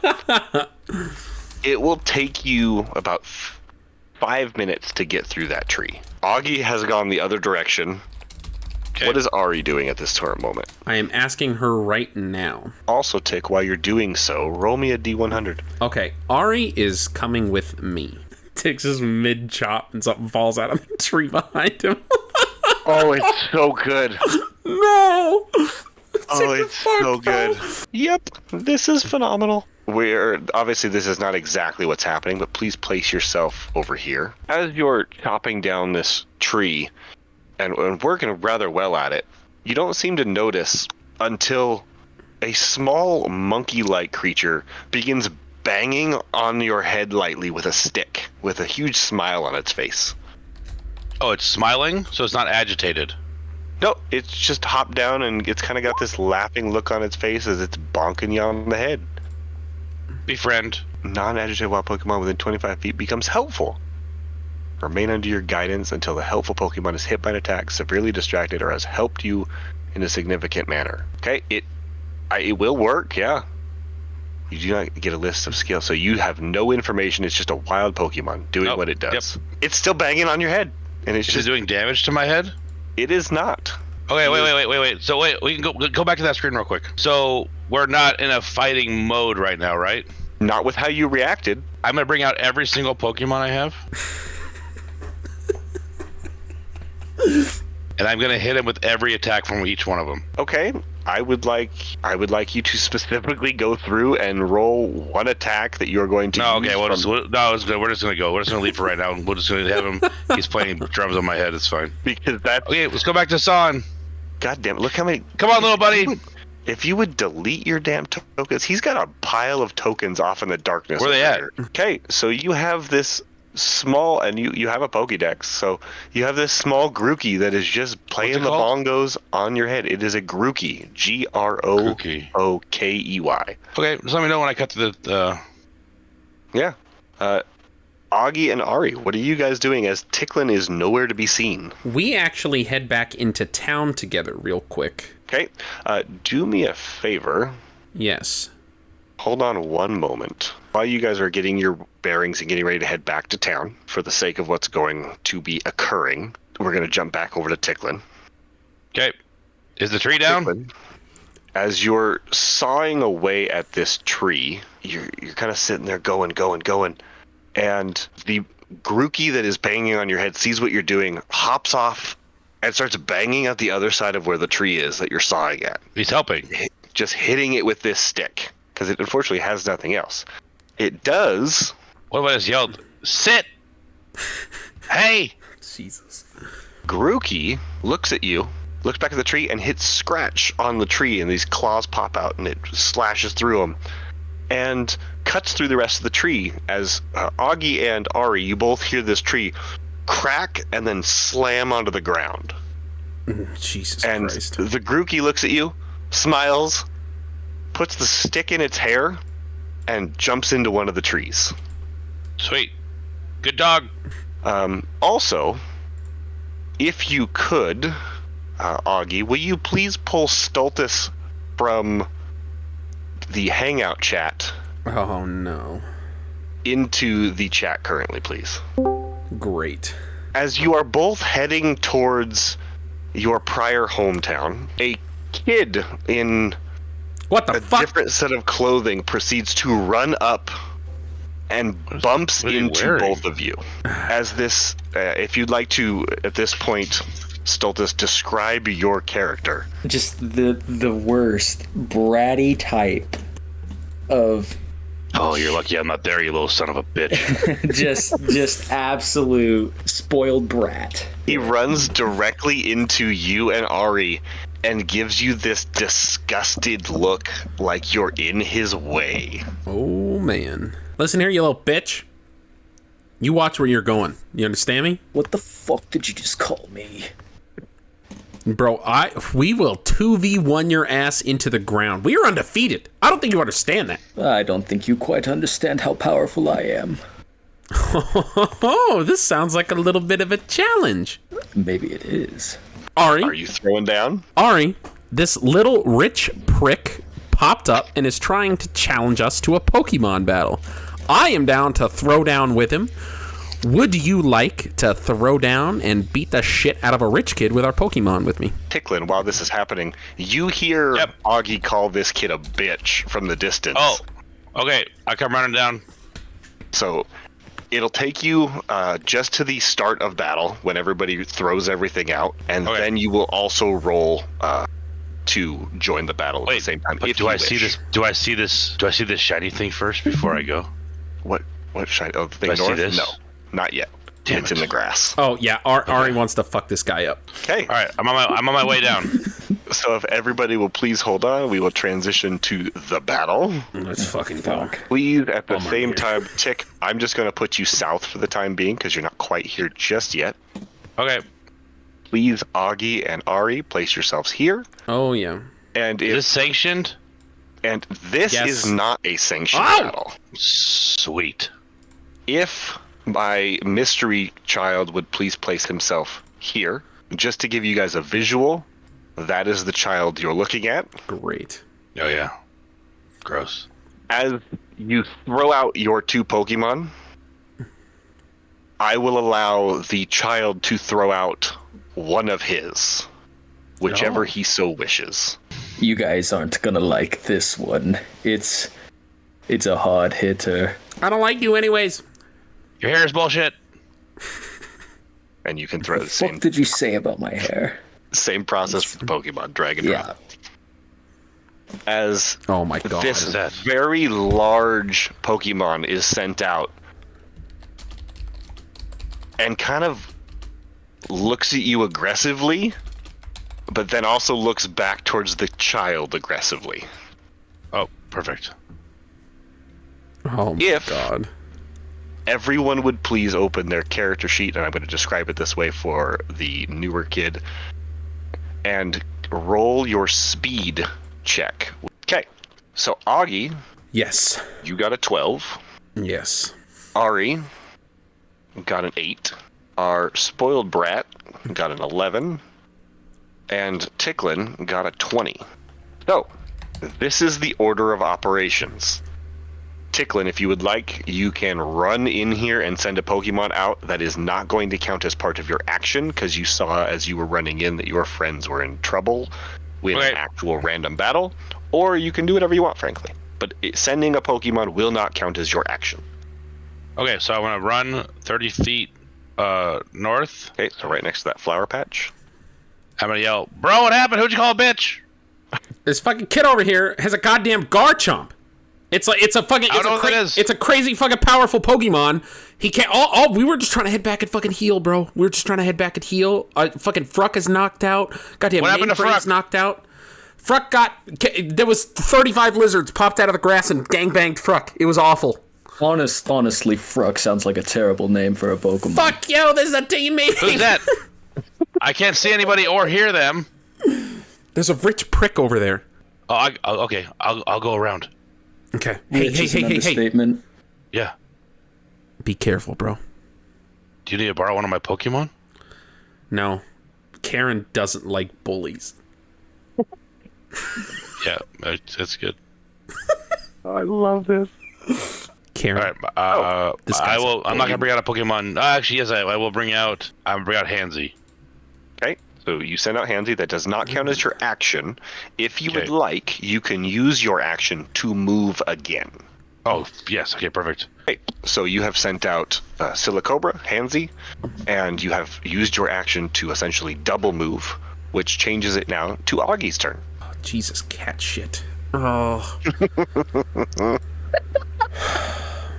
Okay. Karen, I don't know what the fuck we got signed up for. But if we together we believe in the power of friendship, I know we can do this. I'm actually going to, guys, I think the smartest thing to do. Tick went low. Ari, if you can distract him from the front, I'm actually going to go high here. So I am going to see 25 feet for people. 30 feet for people. Nice. I am going to go high here.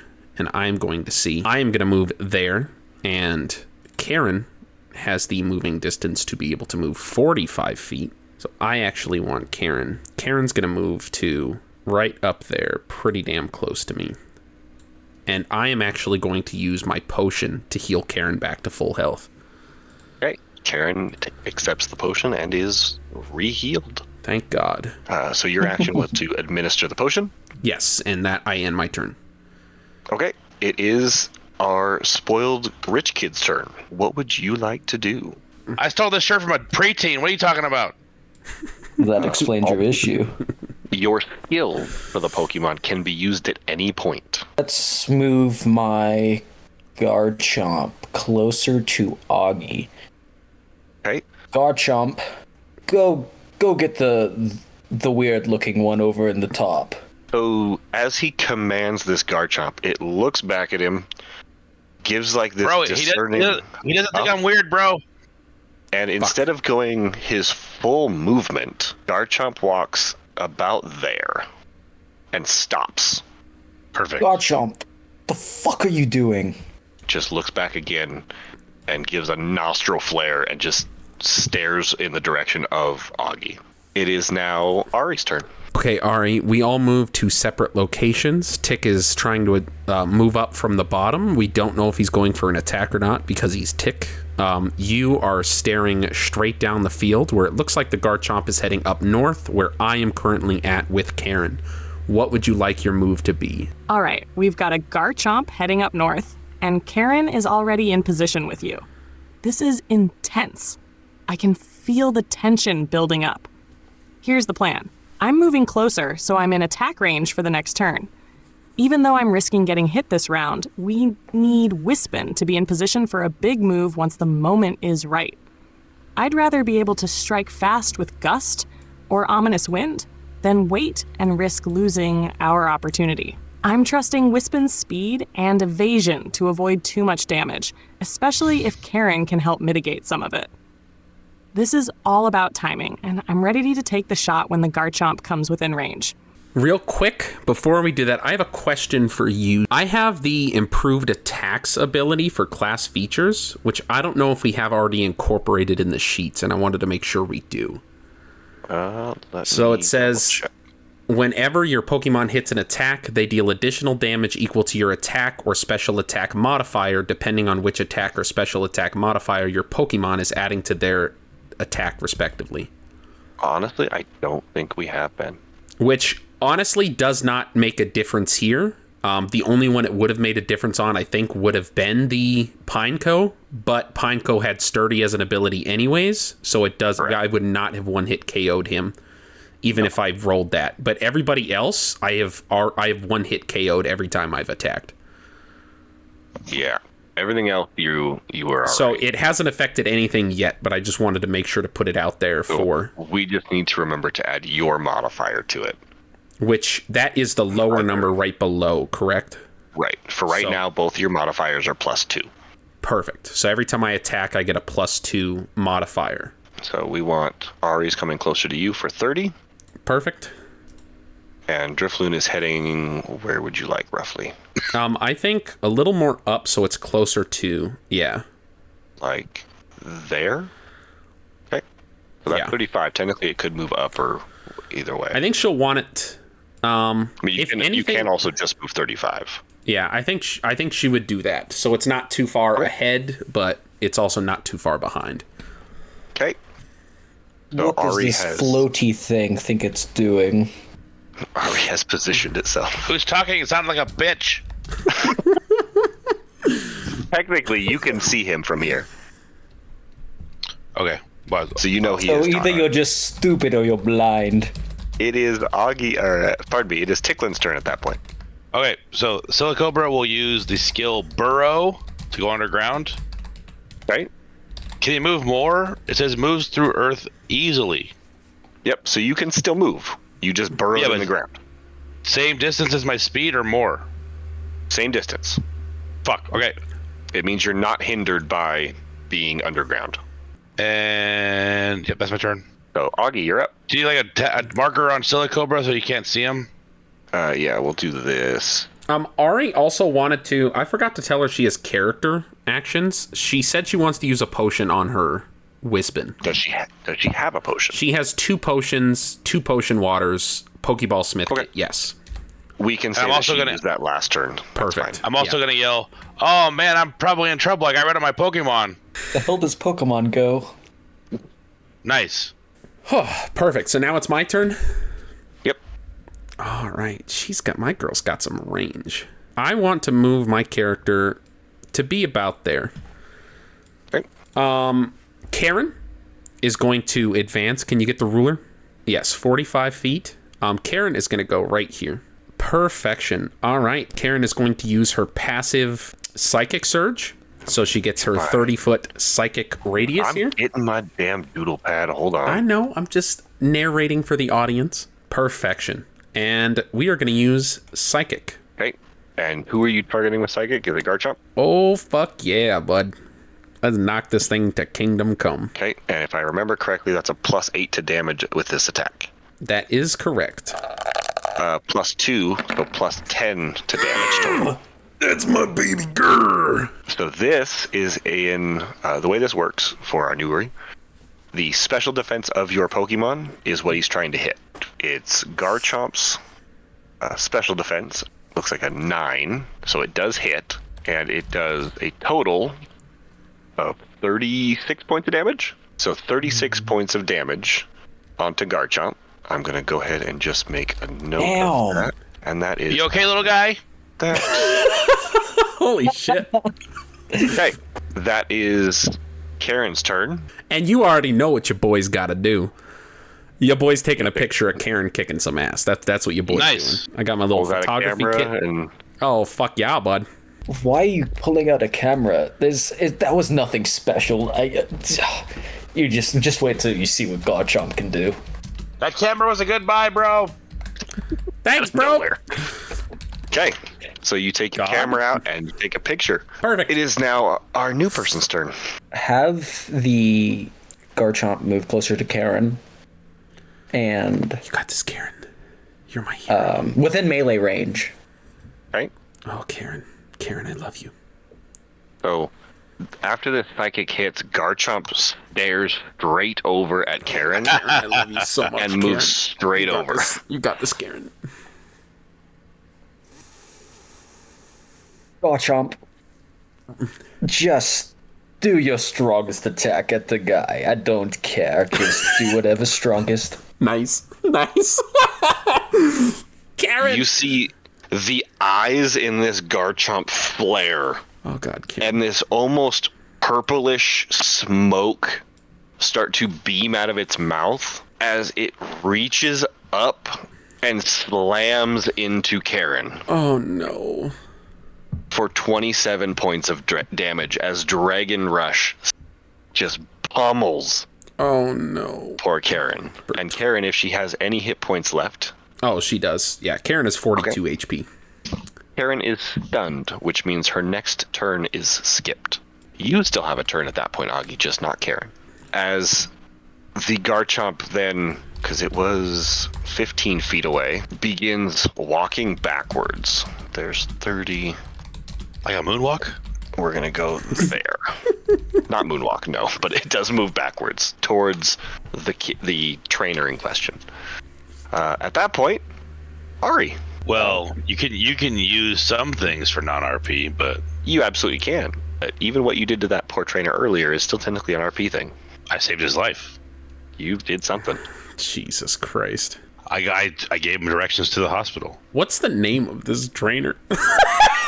They never introduced themselves. Fuck! Okay. I mean, if you'd like to try and get the name of the trainer, you can feel free. Hey, what's your name, bud? Why would you want to know? I want to add you on my MySpace page. I want to send you a Christmas card. Oh, what frivolous things. A Christmas card isn't going to do anything for me. But if you must know, my name is Michael. Oh? I will You've never found love, Michael. It's sad. I can't wait to see what Tick's doing. Tick's got this snake in the ground. I'm really fucking worried here. I'm very worried. Hey, Tick saved a guy, remember? Yeah, saved his life.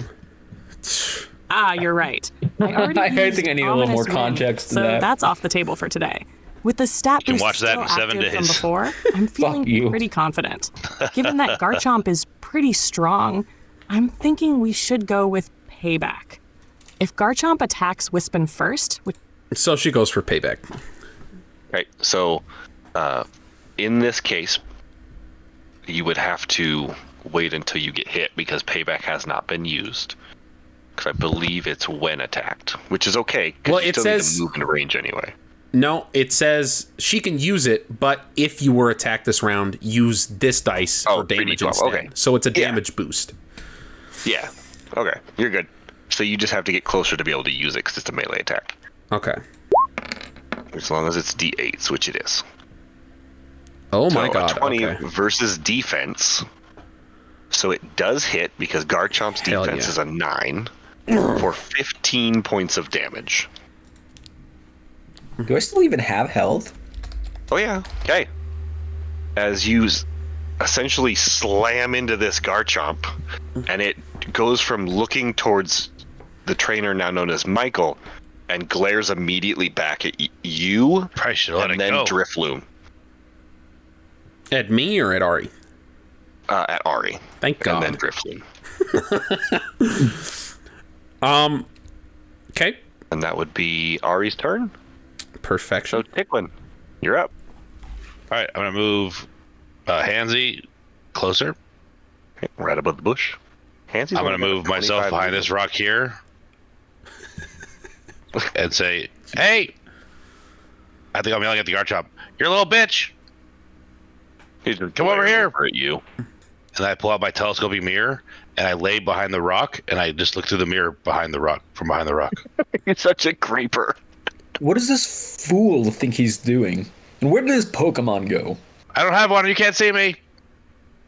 I can definitely see you. No, I'm hiding! Oh, I'm done with this fool already. Master Hider! Okay. That almost seems At like a that slur. point, Auggie, it's now your turn. Yeah, this is a problem. Yeah, okay. Perfection. Okay. Can I get a ruler on myself? Get a ruler. Perfection. I'm gonna go right behind Karen here, and I'm just gonna hold Karen for a second and kind of show her some affection here for what a good job she's doing. You do see Karen has a couple tears in her eyes, because as she's a gentle soul, Garchomp is not, and that one really hurt. That one did. So I give Karen some love, and I say I'm very proud of her, and she's doing a very, very, very good job. And I end my turn. Okay. Is Karen doing anything, or is it full end? No, this is Karen's. Karen's stunned. Isn't she? Oh, that's right. She's stunned. That's right. Yes. You're correct. The lovely trainer's turn. Mr. Michael. So I get a turn, and the Garchomp gets a turn, correct? Correct. If there is something you would like to do, you can also do it. Movement. Your name's and then Michael? an action. The name is Michael, yes. Ugh. Yeah. I looked up rich people names. He's a piece of shit! So you're You'll not pay for rich? that, You're nerd. copying rich people? The character's rich. I'm not. I looked up rich this people's This is names. me talking. Oh, okay. Yeah. Should have been Zuckerberg or Whiteface. White. Stop. Any chance I could pull out my lovely friend and give him info on what's going on real quick? Your lovely friend. That right there. Scatterbug, I'm doing such a great job. Oh, fuck is Jesus. that? As you see him pull out this little tiny like earthworm looking thing. How with big is two that? hairs. is- Scatterbug. It's tiny. It's Technically, going it's like that. swimmingly. Is it small enough Father that will be small, narrow proud. scissors would be able to cut it in half? I mean, technically, it's just a tiny little bug. It's just adorable. I don't have those, I was wondering. Scatterbug, it's going swimmingly. Father will be proud. Alright, anyways, put Scatterbug back, and then I will have Garchomp go ignore the balloon completely. Drift bloom, I believe is what it's called. Ignore it completely and go over to Karen. Garchomp, finish the job. I don't want to see it anymore. It doesn't even glance towards its trainer.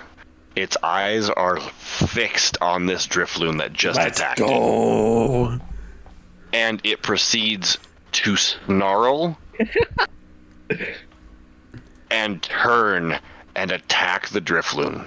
Garchomp, you were supposed to attack that thing, not the balloon. So 13 points of damage. He thinks you're a bitch too. I believe, because Ari had Drifloon healed. There's a Wispin healed. Yes. Wispin has 54 HP. Holy shit. Yeah, it's pretty tanky. So 34 But- HP now. That actually is -1 more Oh. because of our trainer. And Wait, the shitty suit. defense is on Wispin is -1.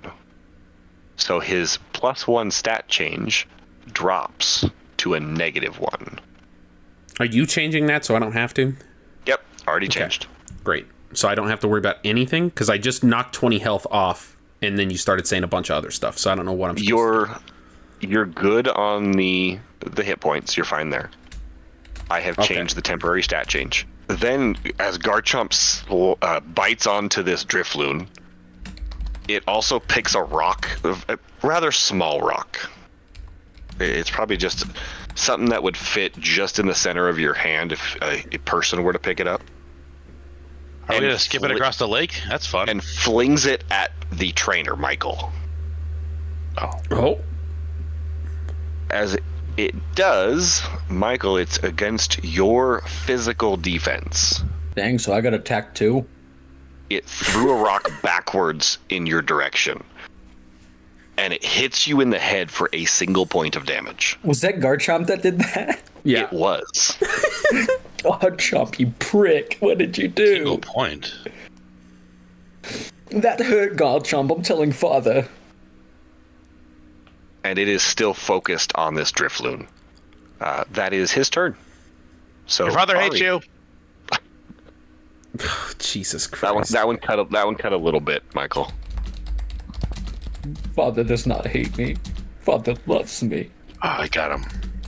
Found his weakness. I like Tick just sitting over there going, got him! The fact Tick hasn't done fucking anything this whole battle, and he's just trying to... I started across the whole fucking map. I'm trying to get there. He's trying. Is Hansy really only moved 25 feet? You just wait, bro. My plans. I already know what you're gonna do. All right, here's the game plan.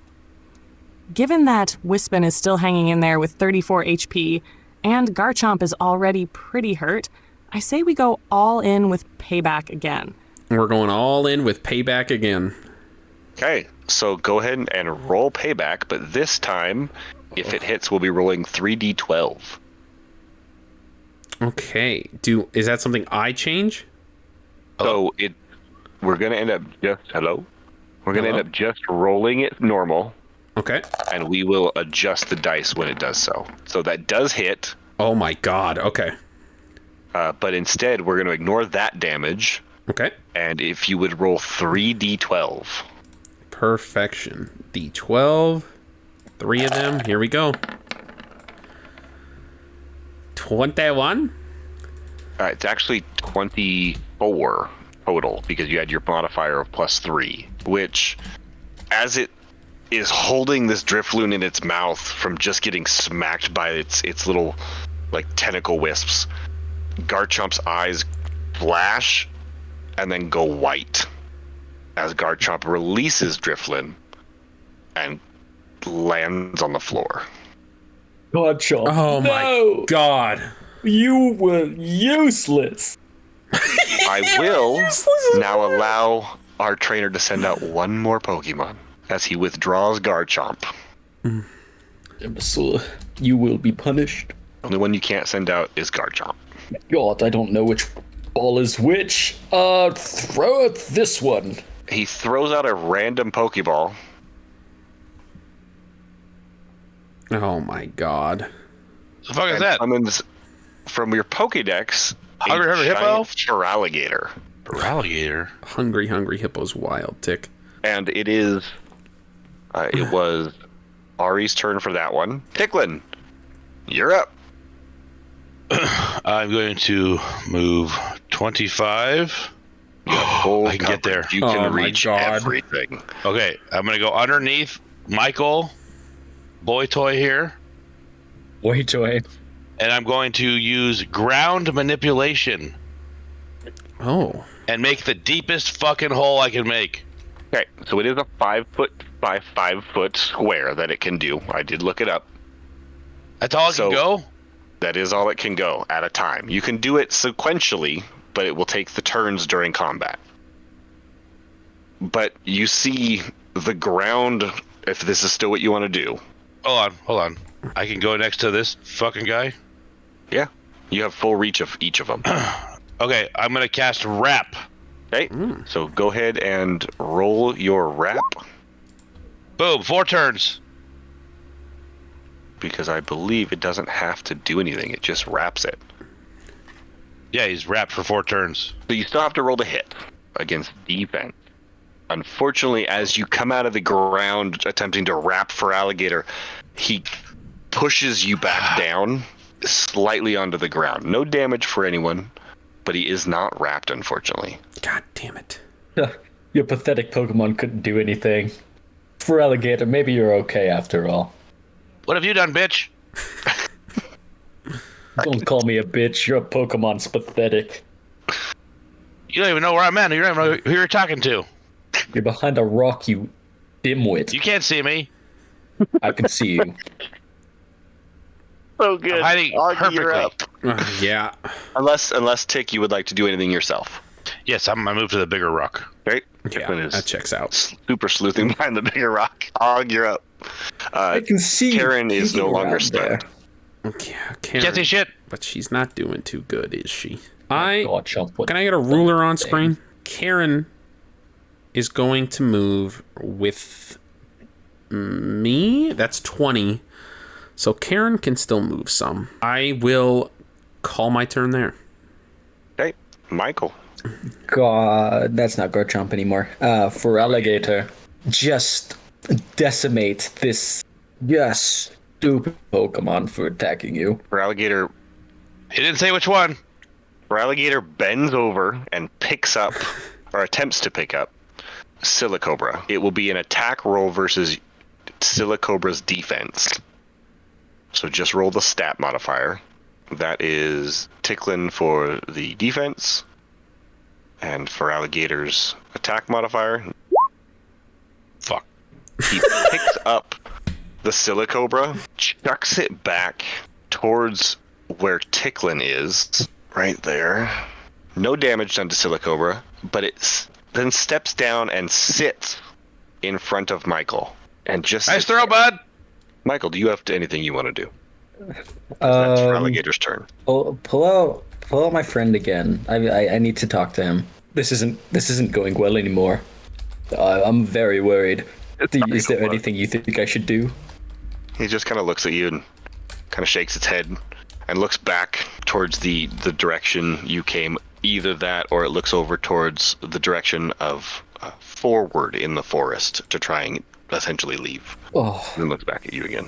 this is getting dicey. Is that little fucking thing a Pokemon? It is. Okay. So he can't put it back in his. He can't put it back in his pocket until next turn, right? So this Pokemon is a special Pokemon.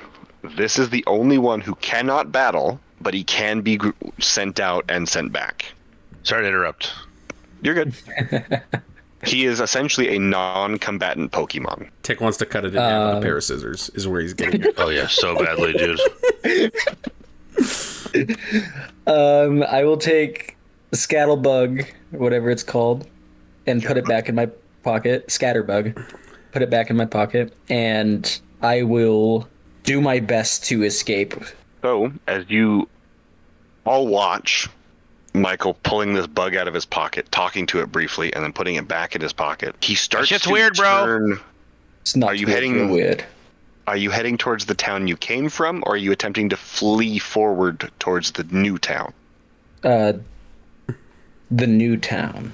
You notice that Michael begins to run in an extremely We got him. We got the bitch. You run like a fucking weird unloving duck. run. Exactly. It's very not like some athlete would run. He looks freaking weird. And looking back, Feraligatr huffs, looks back at all of you, and begins to walk along with him. You'll turn? pay for this, cowards. Is there anything turn? anyone would like to do to counteract what he's doing Oh, abso-fucking-lutely. Yeah. before he leaves? I Yep.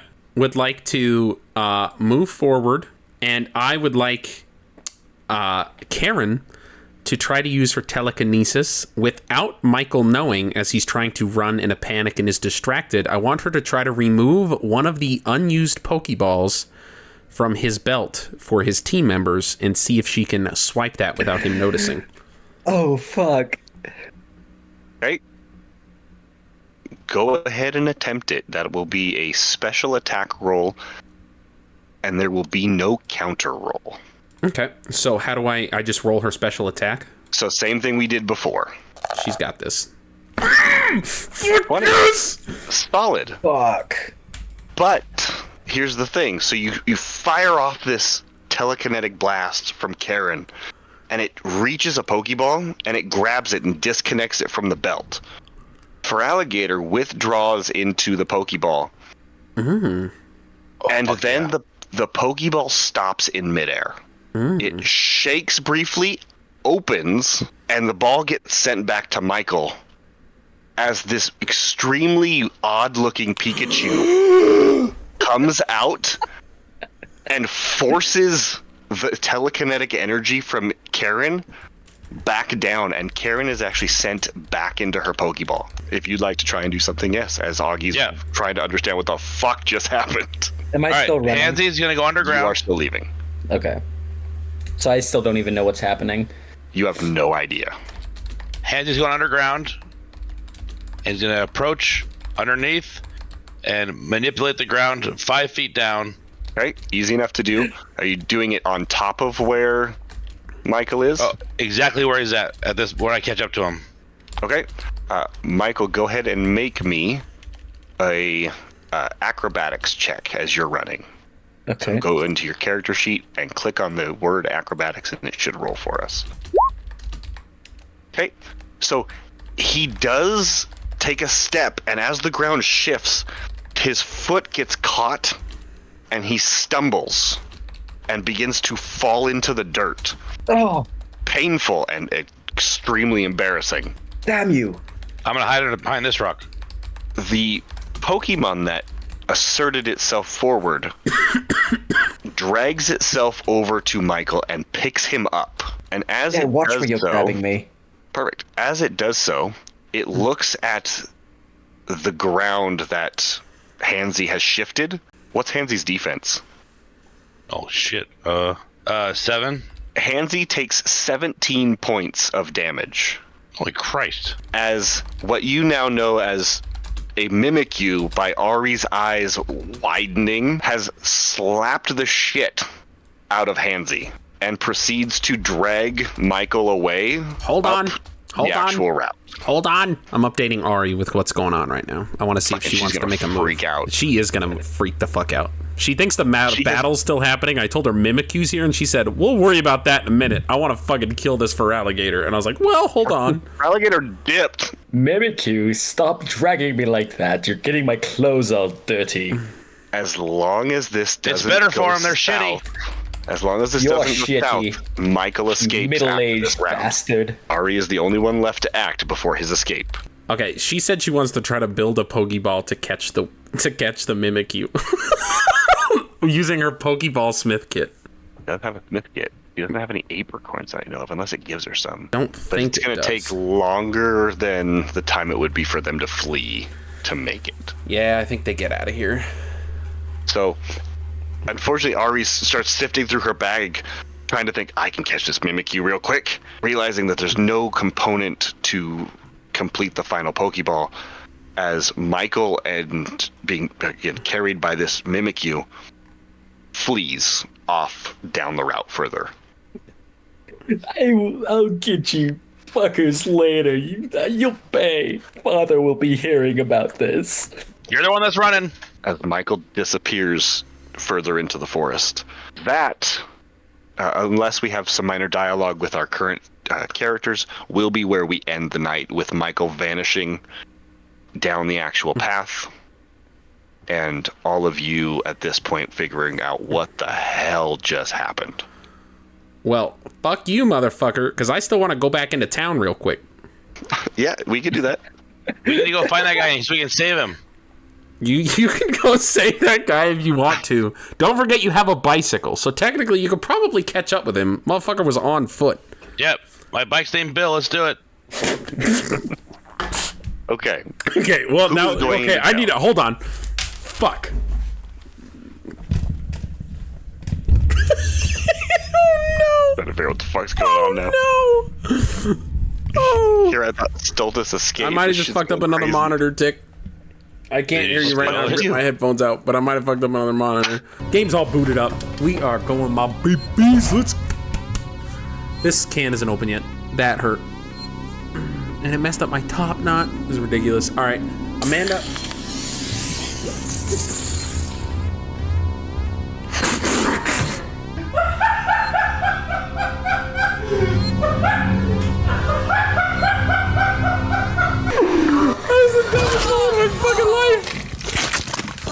Oh my god! There is Coke everywhere. Look presentable. I look adorable. Thank you.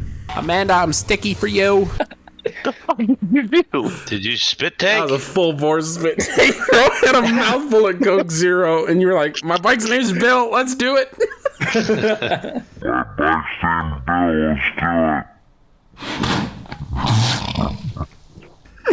Your bike doesn't have a name tag? Oh my god, dude, it's everywhere. I think that's where your name goes, friend. Holy No, shit. because it's my bike. It was a free bike. And I want to make sure hold people on. know it's mine. I know what Tick's bike's wish is. Shut up. Okay. I don't know what Tick wants to do. Me, Ari are heading back into town real quick. I'll go. Which way did he run? He ran north.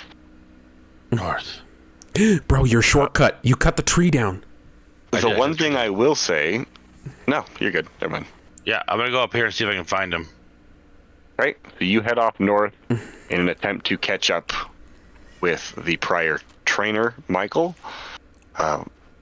We will come back to Tick. You said the four of you, at least two of you, but with the Pokemon, obviously, are heading back to town. Yes.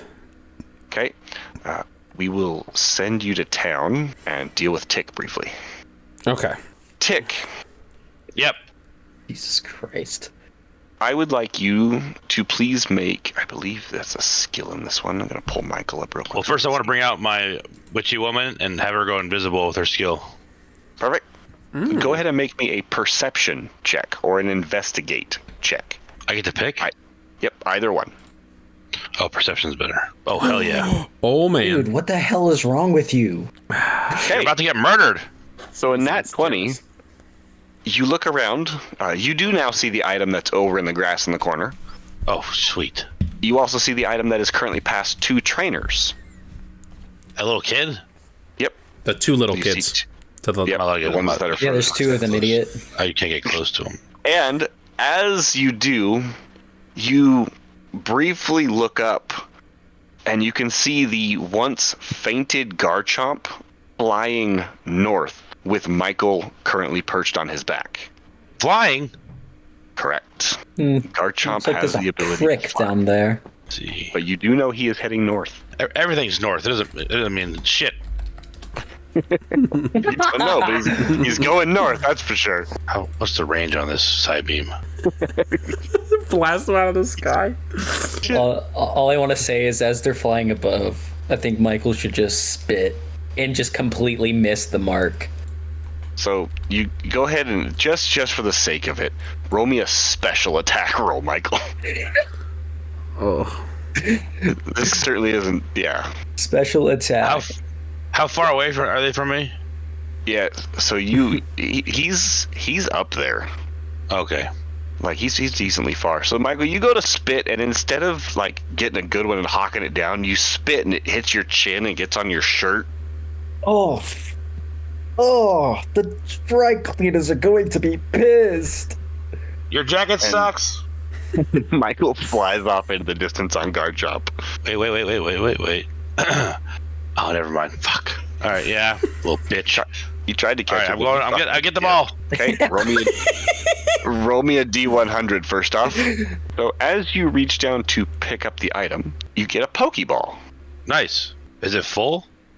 It is not. Is it full? Imagine somebody just left like a bare Pokeball there. It's the best Pokemon. You're gonna love it. Perfect. If it's a pine cone, just put it in the fucking lake. I'm just gonna grab it and throw it in the lake. That fine gun. Roll me an attack roll. Fuck. You pick it up and it goes there. All right. Well, I got more time. You throw it again. Is it still my turn? It will take one attack at you. No. Unless you're just gonna try and drop kick it. I can try to punt it. Jesus Christ. Let me bring out. You do have a Pokeball. You could just try and catch it. It's true. They do I break want that thing. Pokeballs if you throw it and it doesn't work. Yeah. They're one-time Yeah. use. Okay. No, it's fine. I'm gonna bring out Rumham, and then I'm gonna try and kick the pine cone into the lake. Rumham is gonna try and kick the pine cone. No, I'm gonna try and. Oh, I guess he doesn't get a move right because I just brought him out. Right, and you've already taken your first. I've already throw. used mine, so that is always his turn first. So the Pineco's going to take an attack. It's going to be 1d20 plus 1 to hit. 19, that will hit Rumham. Oh. And it's going to do 2d8 points of damage. 10 points of damage to Rumham. Okay. And that would be your turn now. Let's see. Let's do something first. If you're going to punt it, you can do so. If you're going to run hand go first, you can do so that too. Can I do a bite? Yeah. On Pineco? Yeah, roll your quick roll on your bite. Going for a stun. Then I'm just gonna walk him over and drop his ass in the lake. I just hope Go. you get the stun. I just want to see it. The opponent was Got indeed stunned. You did stun Pineco. Perfect. He's As your snow runt Rumham bites into it and stuns it. And what would you like to do now? I want to grab him and put him in the lake. All this work just to throw a fucking pine cone in a lake. You drop Pineco into the water, And while he's stunned, he drops, sinks a little bit, and then floats to the top and is just floating. Fuck! How much damage did I do to it? I did 12. How much? I don't know how much it has though, right? So it's got a decent amount left, but it is now stuck in the water. Oh, perfect. If you'd like to do anything to it, if not, you can probably just escape. No, I'll just hide. I'm gonna go right here, and then I'll have a snow run. Can I still move him? He hasn't moved yet, right? So the Pineco is stay, and you can move around. Because he can't really do anything, right? He is stunned for this next turn, so it skips his turn and goes back to you. Perfect. I'm going to Ice Shard. Okay. Ugh. So for his defense, being that he's stunned, go ahead and roll that one more time. I will give you advantage on this. He's stunned and in water. Bullshit. So, yeah, as this pine cone turns into a block of ice and sinks, it is now dead. Sweet. Dead. From Ham got level 5. Okay. As we then transition from that, like I said, you do gain 1 Pokeball as our intrepid adventurers head back towards Iron Sweep Town. God damn, thank you. We would like to just go to the professor's lab and heal our team. Absolutely doable. You head back into the professor's lab. Tick, are you making your way that way too, or are you still heading? No, Yeah. I'm making my way there. Fuck that motherfucker. I'm on my bike.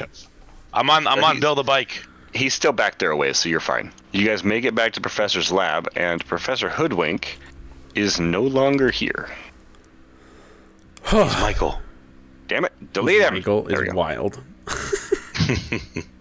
We just go up. We use the little Poke Healing Center like the professor gave us permission to. Take a couple seconds, and all of your Pokemon are fully healed. Thank fuck. I will adjust Ari's while you adjust yours. So before we end, I need to show up so I can tell them what I found. I'm about to head back up on the route, Tick, so we can meet up on the actual route I didn't itself. kill my guys. But we will jump ahead here for the sake of brevity. Everybody's reconvened and is healed. Thank fuck. So I will go and Tick if you want me to help you. I got it. I didn't get it. Okay. I only had Hansy. You all are back at camp. Oh. Bro, he flew north. What? The little asshole. I saw him. He went north. The fucking dude we just fought and handed his ass to him and he ran away? Yeah. What a little bitch boy. He flew north? Yeah, I don't know how that big blue asshole had flu or something. The Garchomp? Is that what that was? The one that we knocked out? The first one? Yeah, the first one. What the fuck? I didn't know Garchomps could fly. Holy shit. Okay, well, I'm jotting that down for my fucking Pokédex. That's kind of crazy. Yeah. Holy fuck. Okay, how's your team doing, bro? Oh, I'm good. I got healed up. I rode Bill the bike back. I saw that little asshole with a busted hand. Jesus Christ. Yeah. What happened to his hand? He got hurt. He tripped right about here. Oh, Jesus. I guess we'll watch our step. I think he fell into one of those termite mounds. But, yeah, he's not poaching anymore. That's awesome, bro. You made a real difference in the community. It's stuck. Awesome. I made a difference. I saved his life, and made a difference. Nice. All right, well, I'm fucking...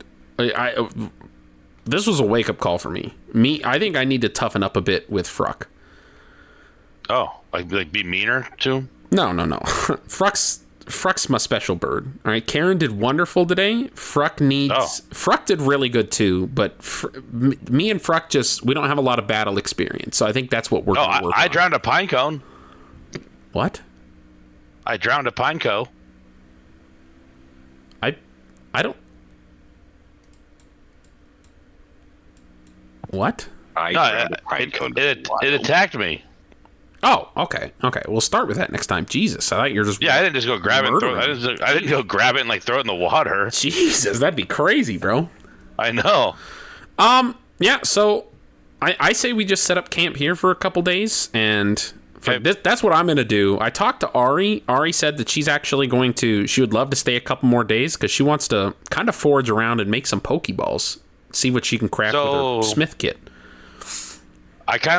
We'll just say I found away through the forest, kind of northwest of here, and I saw a bunch of little kids running around the forest. So just be careful, because that means they have no adult supervision, so you never know what they're up to. Oh, okay. Sick, man. Thank you.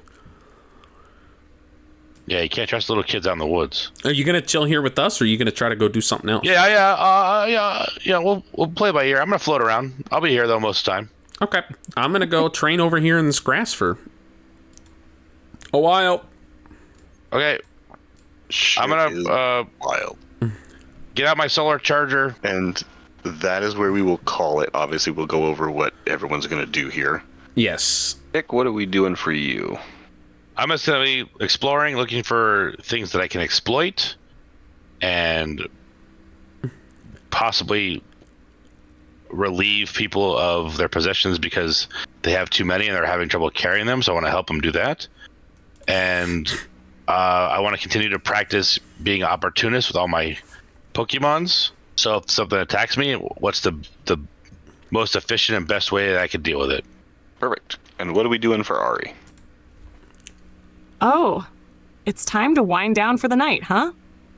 Well, in terms of what I do for the week, I'd spend it researching wild Pokemon behavior, getting deeper into all their little quirks and habits. I'd also take some time to work on refining some tech with the Pokeball Smith kit. Maybe crafting a few new designs to expand my collection and give us a bit of an edge.